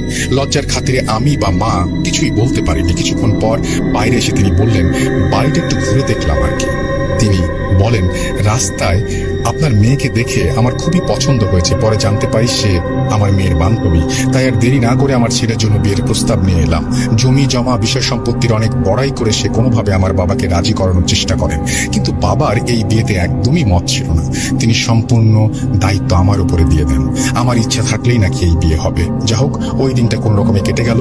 কিন্তু ঠিক পরের দিন সকালবেলা আমি সারাটা দিন আমার স্বামীর ব্যাপারে চিন্তা করতে থাকি। আমি নিজেও নিজের প্রতি অবাক হয়ে যাচ্ছিলাম, কারণ আমি তখনও পর্যন্ত সামনে থেকে তাকে দেখিনি, তার কণ্ঠস্বরও শুনিনি। তাহলে এরকমটা কেন হচ্ছে? এভাবে দিনের পর দিন আমি তার প্রতি প্রবল আকর্ষণ অনুভব করতে থাকি, কিন্তু আমার মন মানছিল না যে আমি কেন এরকমটা করছি।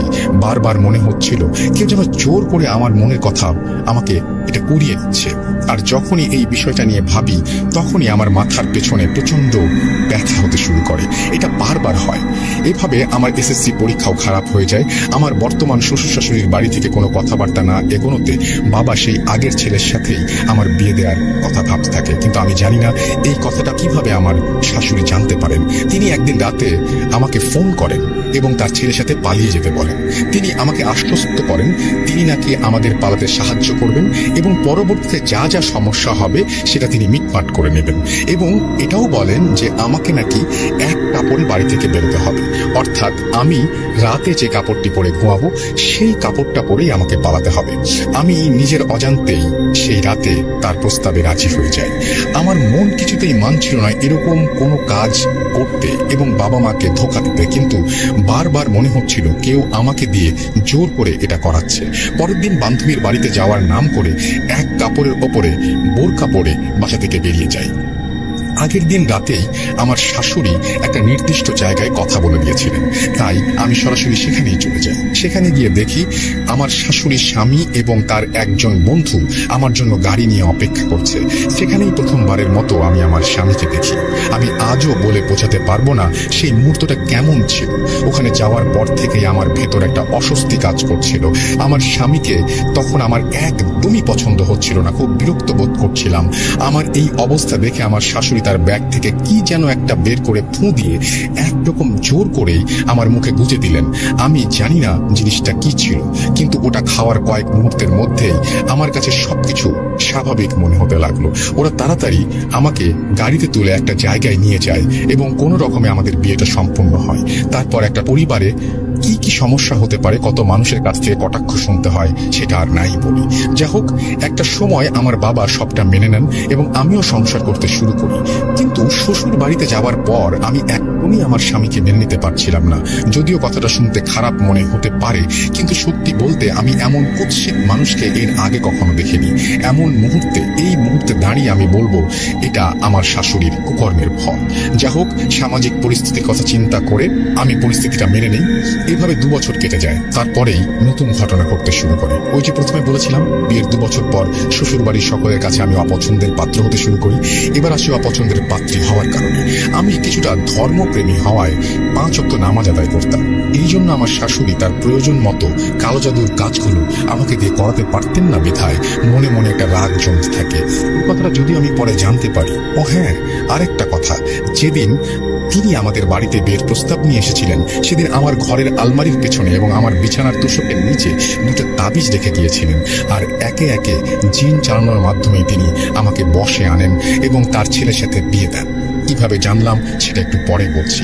তিনি আমাকে সাহায্য করে নিজের প্রয়োজন মতো সব জায়গা ব্যবহারের জন্য আবারও আমার উপরে কাওজাত করতেন।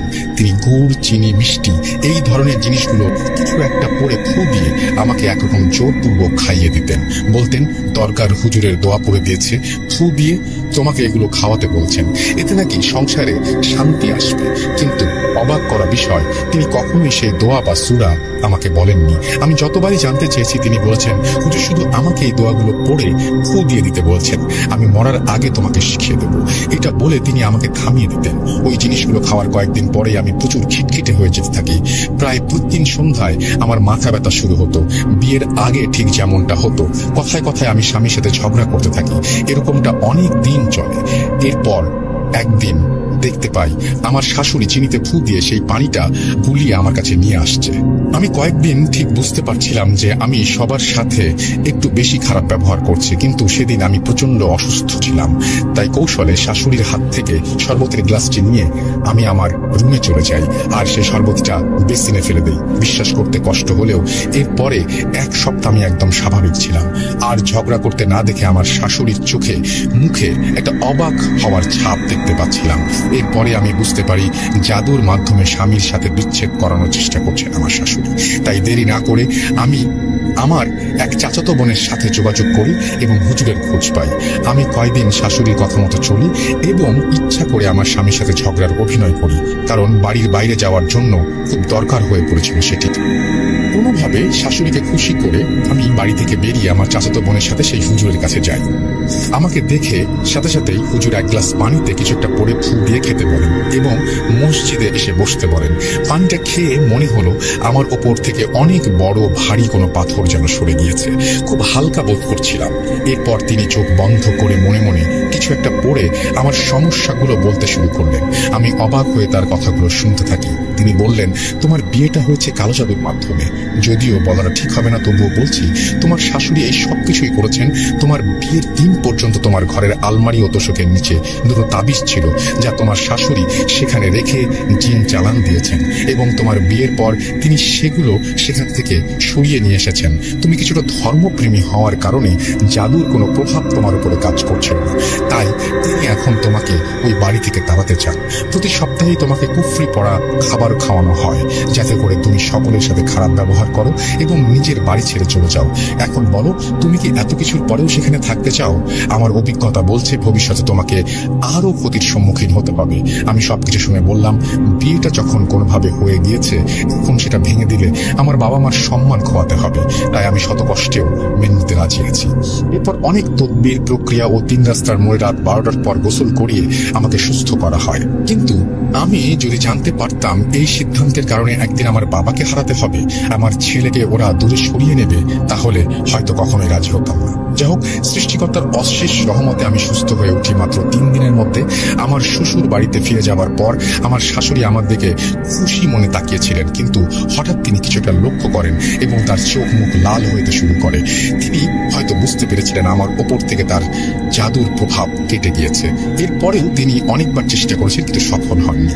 তাই এবার আমাকে ছেড়ে আমার স্বামীকে গোপনে সেই কুফরি করা জিনিসগুলো খাওয়াতে শুরু করেন।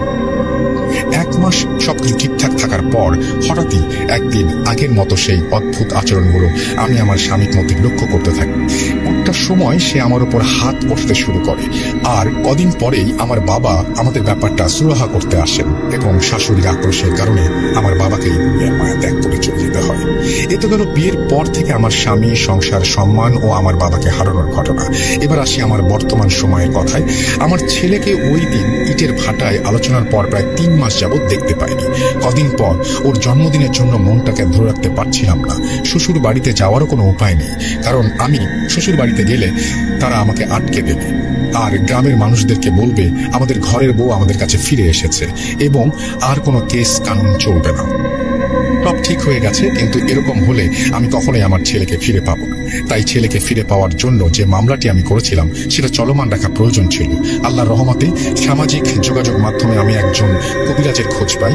আমি কয়েকবার কথা বলার পর তার হাবভাব থেকে ভেবেছিলাম তিনি ভণ্ড ও খারাপ উদ্দেশ্য নিয়ে আমার সাথে কথা বলছেন। পরে বুঝতে পারি তিনি ভালো।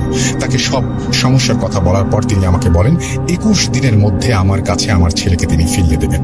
এই 21 দিন তার কথা মতো কাজ করতে হবে আমাকে। আমি রাজি হয়ে যাই। এরপর সপ্তাহে 3 দিন তিনি ভিডিও কলে আমাকে কিছু সূরা পড়ে ফু দিতেন। একটানা 20 মিনিট যাবৎ তিনি এটা করতেন। কখনো কয়েকবার আমার মনে সন্দেহ জেগেছে তার মনে খারাপ কোনো উদ্দেশ্য আছে কিনা। এভাবে 13 দিনের মাথায় আমি তাকে বলি, আগামী পরশু আমার ছেলের জন্মদিন, অনেক দিন আমি তাকে দেখি না, আপনি দয়া করে একটা ব্যবস্থা করে দিন। তিনি আমার সব সমস্যার কথা আগে থেকেই শুনেছেন। তিনি আমাকে বলেন কিছু চকলেট, একটা ডালিম ফুল বা একটা সাদা গোলাপ আনতে হবে। তিনি বললেন, যে করেই হোক আগামীকাল সন্ধ্যার মধ্যেই তোমাকে এই দুটো ফুলের যে কোনো একটি ফুল জোগাড় করতে হবে, আর ফুল জোগাড় হয়ে গেলে বাড়ি ফিরে আমাকে ফোন করবে। যা হোক, ছেলের কাছে পাওয়ার জন্য এইটুকু কাজ কিছুই না। আমি সকালবেলা আমার সব কাজ শেষ করে বাজারে চলে যাই। সেখানে গিয়ে আমার ছেলের জন্য এক সেট জামা, প্যান্ট আর কিছু চকলেট কিনি। তারপরেই আমি ফুলের দোকানে যাই ডালিম আর সাদা গোলাপের খোঁজে। দুপুর থেকে সন্ধ্যার আগ মুহূর্ত পর্যন্ত খুঁজেও সে দুটো ফুল পাইনি। পরে একজন দোকানদার বললেন, ডালিম ফুল সবসময় পাওয়া যায় না, যারা কবিরাজি করেন তারা একদিন আগে এসে অর্ডার দিয়ে যান, আর সাদা গোলাপ পাওয়া যায়। আজ আপনার ভাগ্য খারাপ, সামনে একটা ছোট্ট দোকান আছে, পাওয়ার সম্ভাবনা নেই, তবুও একবার খোঁজ নিয়ে দেখতে পারেন। দোকানের কথা শুনে আমি সাথে সাথে ওখানে চলে যাই। আল্লাহর কি অশেষ রহমত, সেখানে ফুল পাওয়ার কথা না, সেখানেই সাদা গোলাপটি পেয়ে যাই। মাগরিবের আজান দিতে তখন প্রায় 10-12 মিনিট বাকি, তাই কোনো রকমের রিক্সায় করে বাড়ি ফিরে সেই কবিরাজকে ফোন দেই। প্রথমে কয়েকবার আমার ফোন সে ধরে না, প্রায় আধা ঘন্টা পর সে আমাকে কল ব্যাক করে এবং উঁচু করে এসে সব জিনিসপত্রগুলো নিয়ে মোবাইলের সামনে রাখতে বলে। দেখলাম তিনি কি যেন পড়ে সূরা পড়ে সবগুলো জিনিসে ফু দিয়ে দিচ্ছেন। সবশেষে তিনি আমাকে সাদা গোলাপটা হাতে নিয়ে মোবাইলের সামনে ধরতে বললেন এবং আবারও ফু দিয়ে দিলেন। এবার তিনি বললেন, এখন তোমাকে আর কেউ আটকাবে না, তুমি নিশ্চিন্তে তোমার শ্বশুর বাড়িতে যেতে পারো, কিন্তু রাত 12টার পূর্বেই সেই বাড়ি থেকে তোমাকে যে করেই হোক বেরিয়ে আসতে হবে, অন্যথায় তোমাকে ওরা আটকে দেবে। তোমার ছেলে যখনই তোমাকে দেখে কাঁদবে, তুমি এই চকলেটগুলো ওর মুখে দিও, তাহলেই ওর কান্না থেমে যাবে। ওর কান্না থামলেও এমনিতে তোমার কাছে আসতে চাইবে না, তাই সুযোগ বুঝে এই গোলাপটা ওর নাকের কাছে ধরবে। ইনশাল্লাহ আজ রাত 12টার আগ মুহূর্তে পর্যন্ত তোমার ছেলে তোমার কাছে থাকবে এবং তোমার কথা শুনবে। এই ছিল কবিরাজের কথা, কিন্তু তার ওপর আমার একটু সন্দেহ ছিল বিধায় আমি নিজের মতো একটা ব্যবস্থা করে নিই। এবার আমি কোনো ভুল করিনি। আমি খবর পেয়েছিলাম পুলিশ আমার শ্বশুর বাড়ির লোকদের সাথে মিলে ওই বাড়িতে আটকানোর প্ল্যান বানিয়েছে, তাই আমি সেই সাংবাদিক ভাইয়ের সাথে আবারও যোগাযোগ করি এবং তাকে আগে থেকেই সবটা জানিয়ে রাখি, যেন পরবর্তীতে পুলিশ আমাকে দোষারোপ করতে না পারে। পরের দিন সকালে আমি আমার দুঃসম্পর্কের মামার সাথে আমার শ্বশুর বাড়ি যাওয়ার জন্য রওনা দিই। একই এলাকার মানুষ হওয়ার কারণে আমার সেই মামার সাথে শ্বশুর বাড়ির লোকদের এক প্রকার খাতির ছিল। আমরা যখন বাড়ির কাছাকাছি পৌঁছে গেছি, তখন মামা আমাকে বললেন, সাবধানে যাস, ওরা চাইলে তোকে আটকে দিতে পারে। আমি তখনই বুঝে গিয়েছিলাম মামা আগে থেকে ওদের ব্যাপারটা জানতো, তাই আমিও মামাকে সাংবাদিক ভাইয়ের ব্যাপারটা জানিয়ে দিই, যেন তারাও একটু ভয় থাকে। সাংবাদিকের কথা শুনে মামা চুপ হয়ে গেলেন এবং আমাকে আমার শ্বশুর বাড়ি পৌঁছে দিয়ে চলে গেলেন। আমি বাড়ির ভেতরে পা রাখার সাথে সাথে সজোরে চিৎকার করে আমার ছেলে কান্না করতে শুরু করলো। একবার ভেবে দেখুন, ওরা এমন একটা অবস্থা করে রেখেছে যে আমি বাড়ির আঙিনায় পা রেখেছি তাতেই বুঝে গেছে আমি বাড়িতে এসেছি। আমি ভেতরে গিয়ে দেখলাম ছেলে আমার শ্বশুরের কোলে বসে অস্থির হয়ে কান্না শুরু করেছে। আমি ওর সাথে যাব না, ও আমাকে নিয়ে যেতে এসেছে, আমি যাব না, কোনোভাবেই থামানো যাচ্ছে না। আর অবাক করা বিষয় হলো, কেউ তাকে আটকায় নিয়েনি। আমি অনেকভাবে ছেলেকে বোঝানোর চেষ্টা করি, কিন্তু সে আমার কথা শুনতে রাজি না। তারপর আমি ব্যাগ থেকে ওর জন্য চকলেট, জামা কাপড় বের করি এবং ওর চকলেট জোর করে ওর মুখে ঢুকিয়ে দেই। কয়েক সেকেন্ডের মধ্যে ওর কান্না থেমে যায়, একদম চুপ হয়ে যায়। দেখলাম একে একে ও নিজেই সব চকলেটগুলো নিয়ে খাওয়া শুরু করলো। তখনও আমার কাছে আসছিল না, কিন্তু একটু একটু কথা বলছিল। এটা দেখে আমার শ্বশুর শাশুড়ি মাথায় যেন বাজ পড়েছে। দুজনের দিকে তাকাচ্ছে আর বলছে, এটা কিভাবে সম্ভব? চকলেটের সাথে কিছু মেশানো ছিল বোধহয়। যা হোক, কিছুক্ষণ পর ও স্বাভাবিক হয়ে আমার সাথে কথা বলতে শুরু করলো, নিজেই নতুন জামাটা পরে নিল। তখন আসলে সেই কবিরাজের উপর বিশ্বাসটা একটু বাড়লো। আমাদের ওখানে নতুন একটা ফার্ম তৈরি হয়েছিল, তাই বাড়িতে কোনোভাবে বুঝিয়ে আমার ছেলেকে ওখানে নিয়ে যেতে চাই, কিন্তু ওরা কেউ একা ছাড়তে রাজি হচ্ছিল না। তাই আমার শ্বশুর আমার ছেলেকে কোলে নিয়ে আমার সাথে যেতে চাইলেন। আমার মাথায় তখন শুধু একটা কথাই চলছিল, ওকে কিভাবে ওই গোলাপ ফুলটা শুঁকতে দেব। আমি কোনোভাবে ওকে আমার শ্বশুরের কোল থেকে নামিয়ে হেঁটে হেঁটে নিয়ে যেতে থাকি। আল্লাহর কি কাজ, এই সময় গ্রামের এক পরিচিতর সাথে দেখা হয়ে যায়। তিনি আমার শ্বশুরের সাথে কথা বলতে শুরু করেন, আর এই সুযোগে আড়ালে আমি গোলাপটা নিয়ে আমার ছেলের নাকের সামনে ধরি। কয়েক মুহূর্তের মধ্যে দেখলাম আমার ছেলে পুরো বদলে গেল। আমার কোলে আসছে, হেসে হেসে আমার সাথে কথা বলছে, আবার আমার সাথে খেলছে, আমাকে মা বলে ডাকছে। এটা যে কত আনন্দের ছিল আমি বলে বোঝাতে পারবো না। এতদিন পর ছেলে কাছে থেকেও যেন দূরে ছিল। কত মাস পর আমার ছেলেকে কোলে নিয়েছি, তার মুখ থেকে মা ডাক শুনছি, বলে বোঝাতে পারবো না সেই আনন্দ। এভাবে অনেক সময় পার হয়ে গেছে। আমি ওর জন্মদিনের একটা কেক বানিয়েছিলাম। সন্ধ্যার দিকে বাড়ির সবাই একসাথে সেই কেকটা কাটতে বসি। ও আমার শ্বশুর শাশুড়ি করে বসা ছিল। কেক কাটার আগে আমার শাশুড়ি ওকে ঘরের ভেতরে নিয়ে গিয়েছিল।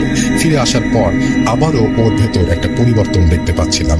ও আবারও কথা বলছিল ঠিকই, কিন্তু আবারও আমার কাছ থেকে দূরে দূরে থাকতে শুরু করলো। আমি ভেবেছিলাম আবারও গোলাপ ফুলটা ওর নাকের কাছে ধরবো, কিন্তু সুযোগ পাইনি। আমার সেই মামা বিকেলবেলা আমাদের বাড়িতে এসেছিলেন। তিনি ফোনে জন্মদিনের কেক কাটার ভিডিও করছিলেন। অনুষ্ঠান শেষে 9টার ভেতর কোনোভাবে ওই বাড়ি থেকে বেরিয়ে যাই। বাড়ি ফেরার সময় আমি আমার মামার ফোন থেকে ভিডিওটা আমার ফোনে পার করে নিই। বাড়িতে ফিরে ফ্রেশ হয়ে ফেসবুকে ঢুকি। তখন একটা গ্রুপে অনলাইনে চিকিৎসা দেন এমন একজন কবিরাজের বিরুদ্ধে একটা পোস্ট দেখতে পাই। আমি সেখানে একটা কমেন্ট করি। সেই কমেন্ট আবার আমাকে যিনি সাহায্য করেছিলেন সেই কবিরাজ দেখতে পান এবং আমাকে ফোন দেন। তিনি আমাকে ঝাড়ফুঁক করবেন জন্য তাড়াতাড়ি প্রস্তুতি নিতে বলেন। কিন্তু সত্যি বলতে সারাদিন দৌড়ঝাঁপ ও জার্নি করার জন্য প্রচুর ক্লান্ত ছিলাম। আমার পক্ষে 20 মিনিট ক্যামেরার সামনে বসে থাকা ওই দিন সম্ভব ছিল না। তাই কবিরাজকে বিষয়টা বলি, কিন্তু তিনি ভাবেন আমি হয়তো অনলাইন চিকিৎসা কবিরাজের ব্যাপারে নেগেটিভ পোস্ট দেখে অবিশ্বাস করছি। তিনি আমাকে কয়েকবার রিকোয়েস্ট করে ঝাড়ফুঁক করানোর জন্য, কারণ 21 দিনের মধ্যে নিয়ম বাধা ছিল, তাই মাঝখানে বাদ গেলে একটু সমস্যা হতে পারে। কিন্তু আমি তাকে একদিন পরে কাজটি করতে বলি এবং তিনি আমার ছেলের সাথে দেখা করানোর জন্য এতটা সাহায্য করেছেন, তার জন্য ধন্যবাদ জানাই। তিনি বলেন ঠিক আছে, আগামীকাল না, আমরা পরশুদিন আবার কাজটা করব। এটা শুনে আমি রাজি হয়ে যাই। ওই দিন অনেকটা আনন্দেই ছিল, কিন্তু আমার ছেলেকে রেখে আসার কষ্টটাও ভেতরে বারবার নাড়া দিচ্ছিল। তাই আমি মামার করা সেই ভিডিওটা দেখতে থাকি। সবকিছু ভালোই যাচ্ছিল, কিন্তু একটা বিষয় খুবই মনে লাগলো। আমি দেখতে লাগলাম আমার ছেলে কেক কাটার পর তার দাদি অর্থাৎ আমার শাশুড়ি তাকে কেকটা খাইয়ে দিলেন, আর সেটা খেয়ে আমার ছেলে ছোট একটা টুকরো নিয়ে তাকে খাইয়ে দিল।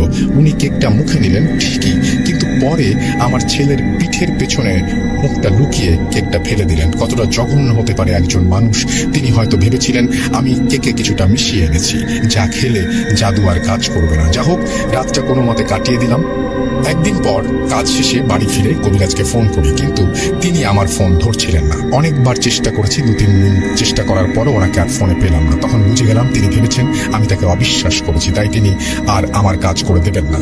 বারবার তীরে এসে ডুবির তরি ডুবে যাচ্ছে, ভাগ্য সহায় হয়নি। যাই হোক, এইভাবে দিন পার হতে থাকে। কেউ আমাকে সাহায্য করেনি, পুলিশও আমাকে সাহায্য করেনি। অনলাইনে অনেক হুজুরের সাথে যোগাযোগ করেছি, কিন্তু প্রতারিত হতে হয়েছে। আমার জীবনে যেন সব শেষ হয়ে যাচ্ছিল। কদিন পরে আমার বাড়িতে একটা নোটিশ আসে, চুরির অভিযোগের নোটিশ। আমার শ্বশুর বাড়ি থেকে নাকি আমার বিরুদ্ধে চুরির অভিযোগ করা হয়েছে। আমি নাকি আমার ছেলের জন্মদিনের দিন তাদের বাড়িতে গিয়ে চুরি করে পালিয়েছি। আমি আমার পাশের ফ্ল্যাটের ভাবিকে বিষয়টা জানাই এবং তাদের পরিচিত একজন উকিলের সাথে যোগাযোগ করি। উকিল আমার কাছ থেকে সব শুনে বলেন এটা তো মিথ্যা অভিযোগ, ওরা আপনার ছেলের জন্মদিনের তারিখ লিখতে ভুল করেছে, এইটাই সুযোগ, আপনি ওদের বিরুদ্ধে মামলা করে দিন। আমি তার কথা অনুযায়ী সব কাজ করি এবং সেখানে আবার ছেলেকে ফিরে পাবার আবেদন জানাই। সেই অভিযোগের ভিত্তিতে আমরা ডিভোর্সের পর্যায়ে। কোর্টে জজ সাহেব প্রথম কদিন আমার ছেলের আচরণ দেখে আমাকে আসলে দোষী ভেবেছিলেন, কিন্তু আমি আমার উকিলের মাধ্যমে অনেক কাকুতে মিনতি করে জজ সাহেবের সাথে যোগাযোগ করি। আমি তাকে সবকিছু বিস্তারিতভাবে জানাই এবং প্রমাণস্বরূপ বলি আমি পরের তারিখে সবার শেষে কোর্টে প্রবেশ করব। আপনি আমার ছেলের দিকে লক্ষ্য রাখবেন। ও যখনই চিৎকার করে কেঁদে উঠবে আপনি বুঝে নেবেন আমি কোর্টের ভেতরে প্রবেশ করেছি। তিনি আমার কথা বিশ্বাস করেননি, কিন্তু আমি যা বলেছিলাম কোর্টে পরের তারিখে ঠিক সেগুলোই ঘটে। আমার ছেলে হঠাৎই কাঁদতে শুরু করে আর তার একটু পরেই নাকি আমি প্রবেশ করি। আর এই বিষয়টি নাকি কোর্টের সবাই লক্ষ্য করেছে। অনেকে বুঝতেও পেরেছে যে এটা অস্বাভাবিক কিছুর প্রভাব। এই প্রমাণটা দেওয়ার পর কেসটা আমার দিকে ঘুরে যায়।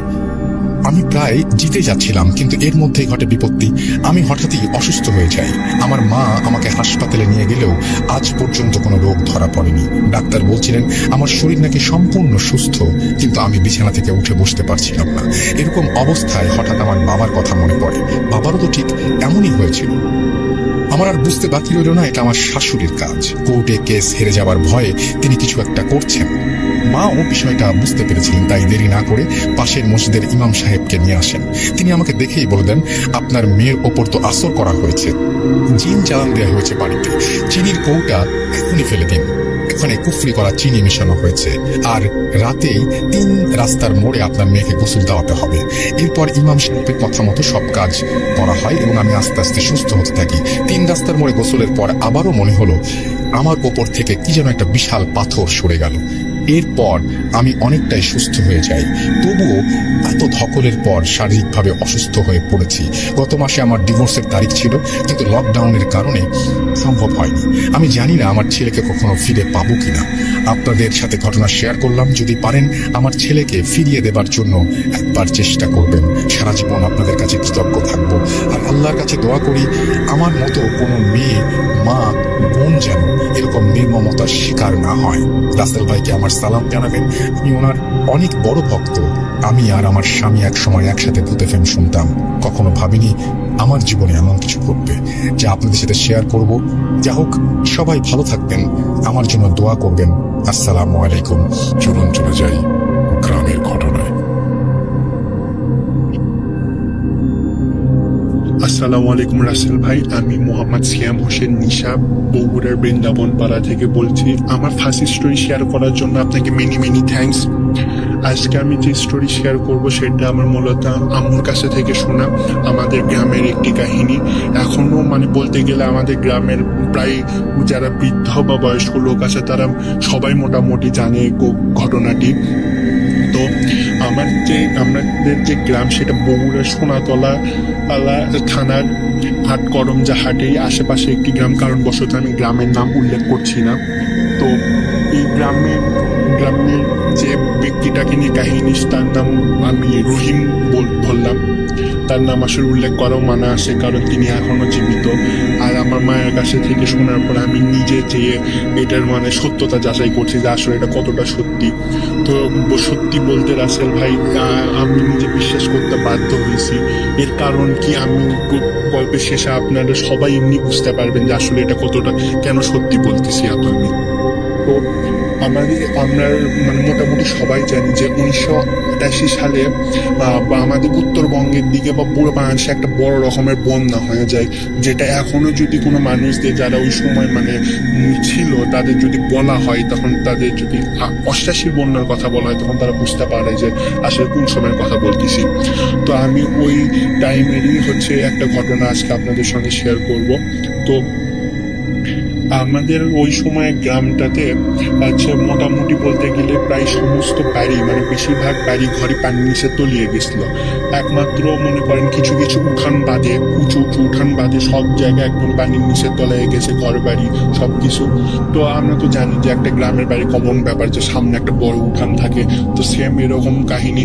তো তেমনই আমার নানু বাড়ির তলিয়ে পানির নিচে ডুবে যাওয়ার পরও কিন্তু আমাদের নানু বাড়ির সামনের উঠোনটা ঠিক উঁচু থাকার কারণে ওখানে অনেকজন আসে যাদের পানিতে বাড়ি তলায় গেছে, তারা ওখানে এসে তাঁবু বানায় থাকা শুরু করছিল। উঠোনটা অনেক বড় হওয়ার জন্য এখানে রহিম ভাইও থাকতো, যাকে নিয়ে আসলে কাহিনী।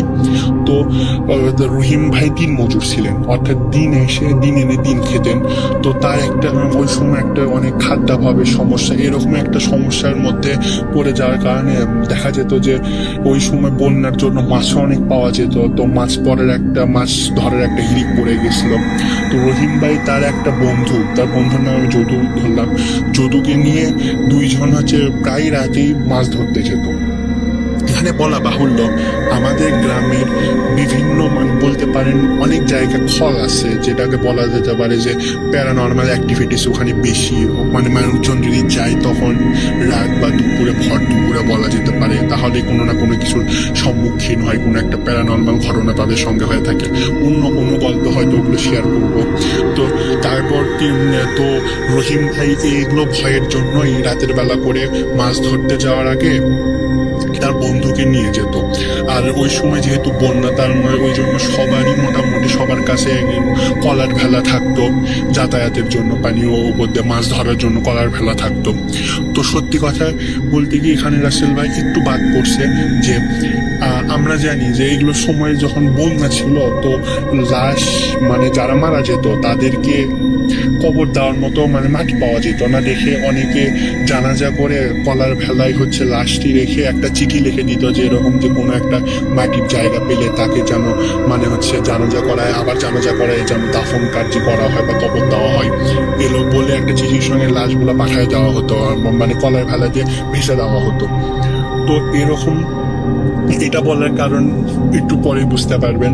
তো এরকম একদিন রাতে রহিম আর যদু দুই ভাই বন্ধু রাতের বেলা মনে করেন 2টা-2:30 হবে এরকম সময় গলার ফেলানে মাছ ধরার জন্য আসলে মানে হচ্ছে বেরিয়ে পড়ে মূলত।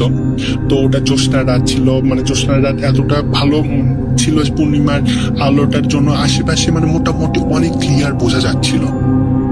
তো তারা মাছ ধরার জন্য যখন আস্তে আস্তে মানে হচ্ছে পানির মধ্যে মানে চলাচল করতেছে যাচ্ছে, চলাচল বলতে ওই তো যেগুলো জাল বলা যেতে পারে, যে পানিতে নেমে বিছিয়ে দিয়ে মাছ ধরা হয়, তো এরকম করার জন্য চলাচলের কথা বলছি। তো রহিম ভাই আর যদু ভাই এরকম করে মাছ ধরতেছিল, কিন্তু মাছ সেদিন তেমন একটা পাচ্ছিল না। এমনকি তারা সঙ্গে একটা পাতিল নিয়ে যেত আর দুইজন একটা ভেলাই ব্যবহার করতো। তো এরকম করতে করতে তারা মানে অনেকটা নিরাশ কি মাছ পাচ্ছে না, অনেক রাত হয়ে যাচ্ছে, 2টা-2:30 বাজে, তাও কোনো ইয়ে নাই, কোনো মাছ নেই। তো আমাদের গ্রামের পাশ দিয়ে একটা মানে শাখা নদী চলে গেছে। শাখা নদীটা আসলে যমুনা নদীরই শাখা নদী, এই জন্য গ্রামে একটু বন্যার পানি বেশি দিন ধরে ছিল।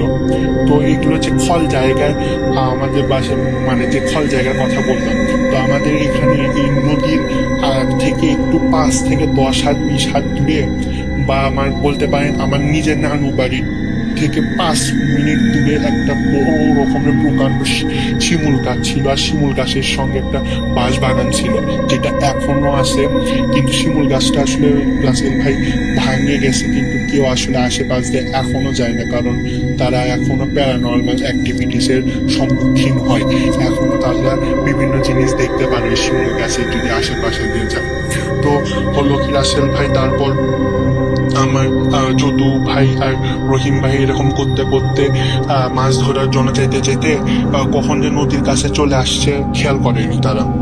তো নদীর কাছে আসার পর খেয়াল করতে পারেনি, কারণ চারপাশে খালি থই থই করতেছে পানি, আর দূরে কোথাও কোথাও একটু বাড়ি ঘর বা ওরকম গাছ দেখা যাচ্ছে।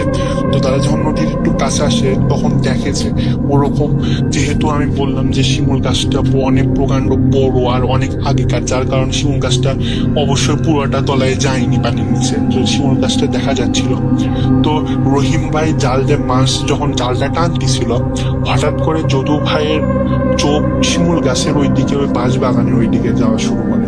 তো যেহেতু জ্যোৎস্না রাত ছিল, তো তার কারণে হয়েছিল কি, একটা জ্যোৎস্নার আলোটা একটু পানির উপরে একটু রিফ্লেক্ট করার জন্য মানে বোঝা যাচ্ছিল যে পানিতে কোনো কিছু একটা ঢেউয়ের যে দেখা যায় সেটা কিন্তু বোঝা যায় রাসেল ভাই।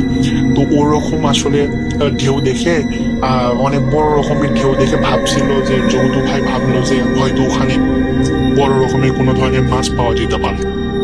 তো আসলে তখন তিনি রহিম ভাইকে বলেন, আচ্ছা চল ওই দিকে না হয় যাই, দেখ ওখানে আমি দেখতেছি ঢেউ খেলতেছে, হয়তো বা ওখানে কোনো মাছ বা বড় মাছ আছে, ওখানে একটু যাওয়া উচিত। তো রহিম ভাইয়ের তখনই ওই শিমুল গাছের দিকে যেতে বলতে পারেন যে একটা গায়ের মধ্যে যে একটা হিমশীতল রক্ত বয়ে গেল, যে আসলে তো ওই জায়গাটা অতটা ভালো না, কিন্তু পেটের দায়িত্ব বলেন কি করবে। তো তখন অনেক সাহস করে দুইজনে আস্তে আস্তে আগানো শুরু করলো। রহিম ভাই জাল হাতে নিয়ে, আর হচ্ছে যদু ভাই হচ্ছে ভেলা বইতেছে আর সঙ্গে পাতিলটা নিয়ে আসে। তো এরকম করে যেতে যেতে তারা শিমুল গাছটার কাছে যাওয়ার পর তারা যে জাল ফেলাই দিল, জাল ফেলে যাওয়ার পর বিশেষ করে রাসেল ভাই মুহূর্তের মধ্যে অনেকগুলো মাছ তাদের জালে আটকে পড়া শুরু করলো। এমনকি তারা রীতিমতো অনেক খুশি যে যাক আজকে অনেকগুলো মাছ পাইলাম। তো এরকম করতে করতে 2 নাম্বার পার যখন জালটা নামাইছে রহিম ভাই, তারা কিন্তু একদম শিমুল গাছ মোটামুটি কাছে আসা শুরু করেছে, কাছে চলে গেছিল বলতে পারেন। তো রহিম ভাই যখন 2 নাম্বার পার জালটা ফেলানোর পর হঠাৎ করে বড় রকমের ভারী কিছু তার মানে জালে আটকা পড়ে। তো তিনি ভাবে আসলে আচ্ছা কাহিনী কি, এত ভারী কেন লাগতেছে, হয়তো বা কোনো বড় মাছ পড়ছে। তো তিনি মানে হচ্ছে জিনিসটা আইডিয়া করার জন্য তিনি করলেন কি, মানে হচ্ছে ভেলা থেকে নামলেন। তো ওখানে মানে হাঁটু জলের মতো পানি ছিল, হাঁটু জলও বলবো না, মানে হচ্ছে কাঁধ পর্যন্ত পানি ছিল, মানে তিনি মানে ডুবে যাবেন না এরকম অবস্থায় ছিলেন, আর তিনি অবশ্যই দক্ষ সাঁতারু ছিলেন। তো তারপর তিনি যখন ভারী জিনিসটা অনুভব করলেন, তো তিনি আস্তে আস্তে জালটা টানা শুরু করলেন। বিশ্বাস করবেন না রাসেল ভাই, এখানে সবচেয়ে মানে কাহিনীটা এখান থেকে শুরু, যে তিনি যখন জালটা টানলেন জালটা টেনে আনার পর দেখলেন একসঙ্গে তিনটা লাশ জালটার সঙ্গে একসঙ্গে ভেসে উঠছে। এখানে হচ্ছে একটু মানে অবাক হওয়ার বিষয় যে তার গায়ে কি এতই শক্তি ছিল যে তিনটা লাশ একসঙ্গে এরকমটা নিয়ে আসবে। কিন্তু রাসেল ভাই বিশ্বাস করেন আসলে লাশ তিনটা পুরোটা পচানো গলানো অবস্থায় ছিল, অনেক দিন ধরে পানি নিচে ছিল, এটা বোঝা যাচ্ছিল। তো তারা তিনি টেনে আনার পর দেখেন এরকম তিনটা লাশ দুর্গন্ধময় সেরকম বিদ্ঘুটে অবস্থা। এটা দেখে রহিম ভাই জাস্ট রীতিমতো অবাক হয়ে যে ভয়ে থরথর করে কাঁপা শুরু করলো। কাঁপতে কাঁপতে যদু ভাইকে বললো, ভাই এখানে একটা মুহূর্ত থাকা যাবে না। তাই বলে ওখানে জাল রেখে কোনো মতো যদু ভাই খালি মানে বইটা দিয়ে ভেলাটাকে ঘুরে নিয়ে রহিম ভাইকে নিয়ে যাওয়া শুরু করলো। তো রহিম ভাই যাচ্ছিল, যেতে যেতে পিছন দিকে যে তাকায় দেখে যে শিমুল গাছ থেকে এরকম হচ্ছে সাদা অবরক, ওই জ্যোৎস্না রাতের মধ্যে মানে তিনি ক্লিয়ারলি দেখতে পাচ্ছিলেন যে একটা সাদা অবরক শিমুল গাছ থেকে নামলেন। ওই তিনটা গাছের কাছে যেয়ে হঠাৎ করে তিনি চোখের পলক ফেলার মাত্র দেখলেন যে ওটা নিয়ে লাশগুলোকে এরকম ঠেলতে ঠেলতে নিয়ে বাঁশবাগানের দিকে চলে যাচ্ছে। তারপর হঠাৎ করে মানে উধাও হয়ে গেল, চোখের পলক আবার উধাও।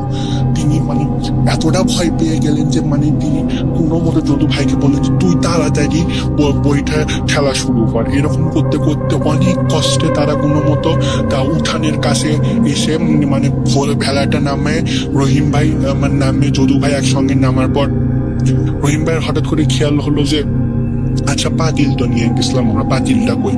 তো তিনি এতটা মানে আটকে গেছিলেন যে ওই সময় আর ওগুলো কোনো কিছুই ভাবেনি, না ভেবে হচ্ছে কোনো মতো বাসায় যে মানে তার রাত থেকেই দুইজনের ব্যাপক জ্বর। যদু ভাইকেও কোনো কিছু প্রশ্ন করেনি, কোনো কিছু নেই, কোনো প্রশ্ন করেনি। অনেক জ্বর, এত জ্বর হতে হতে 1 দিন 2 দিন 5 দিন চলে যাচ্ছে, জ্বর কমতেছে না। পরে হচ্ছে হুজুর ডাকা হলো, হুজুর এসে হচ্ছে পানি পড়া দিয়ে তাদেরকে ঠিক করলো, জ্বর ভালো হলো। তো জ্বর ভালো হওয়ার পর আর হচ্ছে তিনি রহিম ভাই ওই 5 থেকে 7 দিন পর ওই যদু ভাইয়ের সঙ্গে মানে হচ্ছে দুইজনই বলতে পারেন যে একসঙ্গে ঠিক হয়েছে, একই দিনের মধ্যেই মানে মোটামুটি সুস্থ তারা। তো রহিম ভাই করলেন কি পরের দিন হচ্ছে ওই যদু ভাইয়ের কাছে গেলেন, যে আসলে ও মানে হচ্ছে তার মনে পড়লো যে আসলে তার কি অবস্থা, এটা মানে দেখভাল বা যত্ন মানে কেয়ার করার ব্যাপারটা যেটা সেটা দেখার জন্য আসলে গেলেন যে কেমন আছে যদু ভাই। তো যদু ভাইয়ের কাছে যাওয়ার পর এমনি কথার ছলে কথা উঠতে তিনি রহিম ভাই তখন যদু ভাইকে বলেন, আচ্ছা তুই যে ওই দিন ফাতিলটা ছিল আমাদের, ফাতিলটা কোথায়? তখন বলে যে তোকে তো আমি বলতে পারিনি, আমি তো থরথর করে কাঁপতেছিলাম। যখন আমি মানে যে বইটা নিয়ে ঠেলতে শুরু করি আমি তখনই হঠাৎ করে আমার চোখ পাতিলের দিকে যাই। তো পাতিলের দিকে চোখ যাওয়ার পর আসলে আমি যা দেখি তা দেখার জন্য আমি একদমই প্রস্তুত ছিলাম না ভাই। আমি দেখি যে হাত, অনেকগুলো মানুষের হাত মানে পাতিলের মধ্যে পড়ায় আছে, হাতগুলো নড়াচড়া করতেছে। আমি জাস্ট এতটা ভয় পেয়েছি যে এক লাঠি দিয়ে পাতিলটা আমাদের ফেলা দিতে, এক লাঠিকে আমি ফেলে দিই পানির মধ্যে দিয়ে আমি চলে বইটা খেলা শুরু করি। তখন রহিম ভাই বলেন, হ্যাঁ রে আমি এরকম দেখছি একটা সাদা উভয়ক শিমুল গাছ থেকে নামে এরকম লাশগুলোকে নিয়ে চলে যায়। বললো যে ও তো এগুলো বলার পর, এগুলো শেয়ার করার পর আসলে রাসেল ভাই কাহিনীটা এখানেই শেষ হলে খুবই ভালো হতো, কিন্তু এখান থেকে আবার নতুন প্রবলেম মানে তারা ফেস করা শুরু করে। তো এরকম 8-10 দিন আরো যাওয়ার পর তারা আবার ওই মানে তাদের কাছে থেকে আস্তে আস্তে সবাই একটু গল্পটা শোনা শুরু করে। তো শিমুল গাছের দিকে তেমন আর রাতে কেউ যায় না, বা সন্ধ্যার পর ওই এলাকার দিকে আর কেউ যাওয়া একদমই বন্ধ করে দেয়, মাছ ধরার জন্য কেউ আর যায় না। তো এরকম 8-10 দিন পর এরকম যারা কাহিনীগুলো শুনছে তারা এমনি জাস্ট বলতে গেলে যে কতটুকু সত্যি এটা একটু মানে দেখার জন্য সকালবেলা কি এরকম একটু সে সময়ে তারা হচ্ছে তাদের ভেলা নিয়ে একটু ওই এলাকার দিকে মানে যায়। যাওয়ার পর দেখে যে ওই শিমুল গাছের ওখানে জালটা ওরকমই পড়ে আছে আর সঙ্গে পাতিলটা ওরকমই ভাসতেছে, কিন্তু কারো সাহস হয়নি রাসেল ভাই ওই জিনিসগুলোকে ওখান থেকে নিয়ে আসা। তো আমি যেটা বললাম যে এখানে কাহিনী শেষ হলে ভালো হতো, তা হয়নি। তো এরকম করে চলার পর ঠিক 2 মাস পরের কাহিনী, একদিন রহিম ভাই রাতের স্বপ্নে দেখে যে এরকম ওই যে 3টা লাশের কথা বললাম পচে গেছে, ওরকম পচা অবস্থায় একটা লাশ একটা কালো অপয়কের মতো আসে, তাকে বলতেছে যে এই তুই আমাকে কেন ওখান থেকে তুলে আনলি, তুই কেন জালে আমাকে জড়াইছিলি, তুই কেন আমার সঙ্গে এরকম করলি, তুই জড়াইছিলি তুললি আমাকে দাফন করলি না কেন, আমার কবর দিলি না কেন, আমাকে ওরকম করে রেখে আসলি কেন, তোকে আমি বললাম তোর কোনোদিনও ভালো হবে না। এটা দেখার পর তিনি এতটা বিক্ষুটে চেহারা ছিল যে রাসেল ভাই তিনি স্বপ্ন ভেঙে মানে রাতের বেলা জেগে ওঠেন যে কি দেখলেন। পরের দিন সকালে উঠে তিনি যদু ভাইয়ের কাছে গেলেন, যে বললেন যে দেখ ভাই, যে এরকম আমি এরকম একটা স্বপ্ন দেখছি। এখানে আশ্চর্যের বিষয় রাসেল ভাই যে যদু ভাই নিজেও বলে যে আমি সত্যি করে তোকে বলতেছি ভাই, আমি নিজেও একই স্বপ্ন দেখছি, আমি এমনকি 2-4 দিন ধরে এরকম এক স্বপ্নই দেখতেছি যে আমাকে এরকম এসে বলতেছে। তো তারা প্রথমে হচ্ছে স্বপ্ন এতটা ভয় পেয়ে যায় যে তারা মানে কুল কিনারা খুঁজে পাচ্ছিল না। যে হুজুর ছিল গ্রামে তিনি আর একটা মানে হচ্ছে তারই কোনো এক মানে মুরিদ বলতে পারেন, তাকে মানে ঠিক করার জন্য অসুবিধা ঠিক করার জন্য গ্রামে ছিল না, দেখে তারা হুজুরের কাছে যেতে পারছিল না। তো তারা ওই দিন যেদিন বাসায় চলে আসে, তো বাসায় চলে আসার 2-3 দিন পর আবার নতুন করে আরেকটা সমস্যা দেখা দেওয়া শুরু করে। হঠাৎ করে রাতে আসে, জাস্ট খালি তাদের 2 জনের বাসায়, কিন্তু বা বলতে পারেন তাদের 2 জনের তাবু খালি ওরা 2 জনই শুনতে পারে যেরকম আসে ডাকতেছে, এই তোরা কই, তো এই রহিম, এই যদু তুই কই, আয় আমাকে দাফন করবি না, আমাকে কবর দিতে হবে না তোদের, তোরা এরকম করে আমাদের ফেলে দিতে পারিস কি কখনো, তোরা আয় না, চলে আয়। তো তারা মানে বলতে গেলে রাতের বেলা পরে অনেক ভয়ে থাকতো রাসেল ভাই, তাদের পরিবারের কেউ শুনতে পারেন, জাস্ট খালি তারা 2 জন শুনতো। এটাও তারা পরে এরকম করে মানে 2 জনকে বলা বলি করে তাদের সামনে চলে আসে যে এরকম রাতের বেলা করে প্রবলেম হওয়া শুরু করছে। পরে 5-10 দিন পর হচ্ছে গ্রামে ওই হুজুরটা আসে। হুজুরটা আসার পর তারা হচ্ছে হুজুরের কাছে যায়, যে আবার সবকিছু বলে যে দেখেন হুজুর এরকম আমাদের লাশ দেখছিলাম, এরকম আমাদের সামনে এসে আমাদের এরকম সমস্যা করতেছে, আমাদের অসুস্থতার কারণে এরকম, আমরা এখন কি করবো বলেন। তো হুজুর ওই দিন তাদের কিছু বলে না, বলে যে তোরা পরে দিন হচ্ছে ঠিক দুপুরবেলা আমার কাছে আসবি জোহরের নামাজ পর। তো তারা জোহরের নামাজ পর ওই হুজুরের কাছে যায়। হুজুরের কাছে যাওয়ার পর বলে, হুজুরকে যখন আবার বলে যে আচ্ছা হুজুর আপনি কেন আসতে বললেন, তো বললেন যে তোরা তোদের ভাগ্য ভালো যে তোরা এখনো বেঁচে আসিস, আল্লাহর রহমতে ওরা তোদের এখনো কোনো ক্ষতি করেনি। মূলত তোরা যে 3টা লাশ তুলছিলি, ওই 3টা লাশ মূলত হচ্ছে ব্ল্যাক ম্যাজিক করতো তারা। ব্ল্যাক ম্যাজিক করার কারণে তাদের হচ্ছে একটা অভিশাপ স্বরূপ বলতে পারে যে তারা একটু হিন্দু ছিল, তাদের এমনকি সব দাহ যেটা করা হয় যে পোড়ানো হয় সেটাও পর্যন্ত করেনি, তাদের ওরকমই হচ্ছে ভাসিয়ে দেওয়া হয়েছিল, কোথাও কোনো মাটিতে পুঁতেও রাখা হয়নি। তাদের এই ব্ল্যাক ম্যাজিকের জন্য তাদের গ্রামীণ লোকেরা তাদের উপর খুব ক্ষিপ্ত ছিল, দেখে তাদের ওরকমই ভাসিয়ে দিয়ে দিছিল। আর তারা এসে ওই শিমুল গাছের ওখানে এসেই মানে হচ্ছে পোষে অর্ধগরিত অবস্থায় ছিল বলতে পারিস। তো তোরা যে এই কাজটা করছিস, যেহেতু ওরা যে দুষ্ট জিনের কাজ কারবার থাকে ওখানে, যেহেতু শিমুল গাছটা তোরা জানিস যে অনেক ফল জায়গা, তো এই দুষ্ট জিনেরা তোদের এরকম করে স্বপ্নে এসে ওদের রূপ ধরে স্বপ্নে এসে তোদের সমস্যা করতেছে, তোদের রাত করে ডাকতেছে। তোদের ভাগ্য ভালো যে তোরা রাতে যাসনি, ওই ডাকের শব্দ শুনে যদি যেতি তাহলে তোদের অনেক বড় ক্ষতি হয়ে যেত। তোরা টেনশন করিস না, আমি তোদের হচ্ছে বাড়ি পড়া তসবি দিচ্ছি, হ্যাঁ তো তোরা এগুলো নিয়ে তোদের হচ্ছে তাবিজটা সঙ্গে রাখ, তসবিটা নিয়ে সবসময় থাকবি, আল্লাহর রহমত আমার বিশ্বাস আর তোদের কোনো প্রবলেম হবে না কোনো রকমের। তো যে কথা সেই কাজ রাসেল ভাই, তারা হচ্ছে তাদেরকে পানি পড়া, অনেক তকবীর এর হচ্ছে তাকে তাজবি, তারপর হচ্ছে সঙ্গে দুটা তাবিজ দেওয়া হলো, দিয়ে তারা এখন 2020 সাল রাসেল ভাই রহিম ভাইকে আমি ভাই হিসেবে এতক্ষণ পর্যন্ত সম্বোধন করছি। এখন 2020 সাল তিনি বলতে পারেন সম্পর্কে আমার একজন দাদা হন। তো তার কাছ থেকে শোনা আমি আবার নিজে যাচাই করতে গেছিলাম। বিশ্বাস করেন তার গায়ে এখনো ওই দুটা তাবিজ আর ওই তসবি এখনো তার বাসার মধ্যে আছে। যদু ভাই যাকে সম্বোধন করে তিনি আসলে মারা গেছেন। তো তার কাছ থেকে আমি আবার নতুন করে সত্যতা যাচাই করে আজকে আপনাদের সঙ্গে আমি গল্পটা শেয়ার করলাম। তো ওই দিনের পর থেকে তাদের আর কোনো প্রবলেম হয়নি।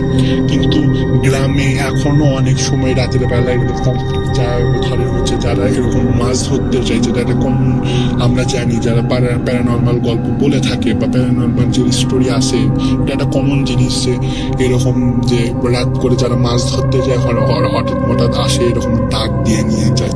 এখনো আমাদের গ্রামের বাসে এই সেম জিনিস হয়, এই মানে ডাকটা শোনা যায়, কিন্তু কেউ বের হয় না এগুলো কারণে। তো এরকম আমাদের গ্রামে এরকমই কিছু সিকুয়েল আছে, একই কাহিনী, এই যেমন এটার সঙ্গে আরো রিলেটেড আরো প্রচুর কাহিনী আছে। এমন আমি 2-3 দিনের জন্য একবার যে গ্রামে বেড়াতে গেছিলাম, আমার সঙ্গে এরকম একটা ঘটনা হয়েছে, পরে আবার শেয়ার করবো রাসেল ভাই। আপনি ভূত.com-এর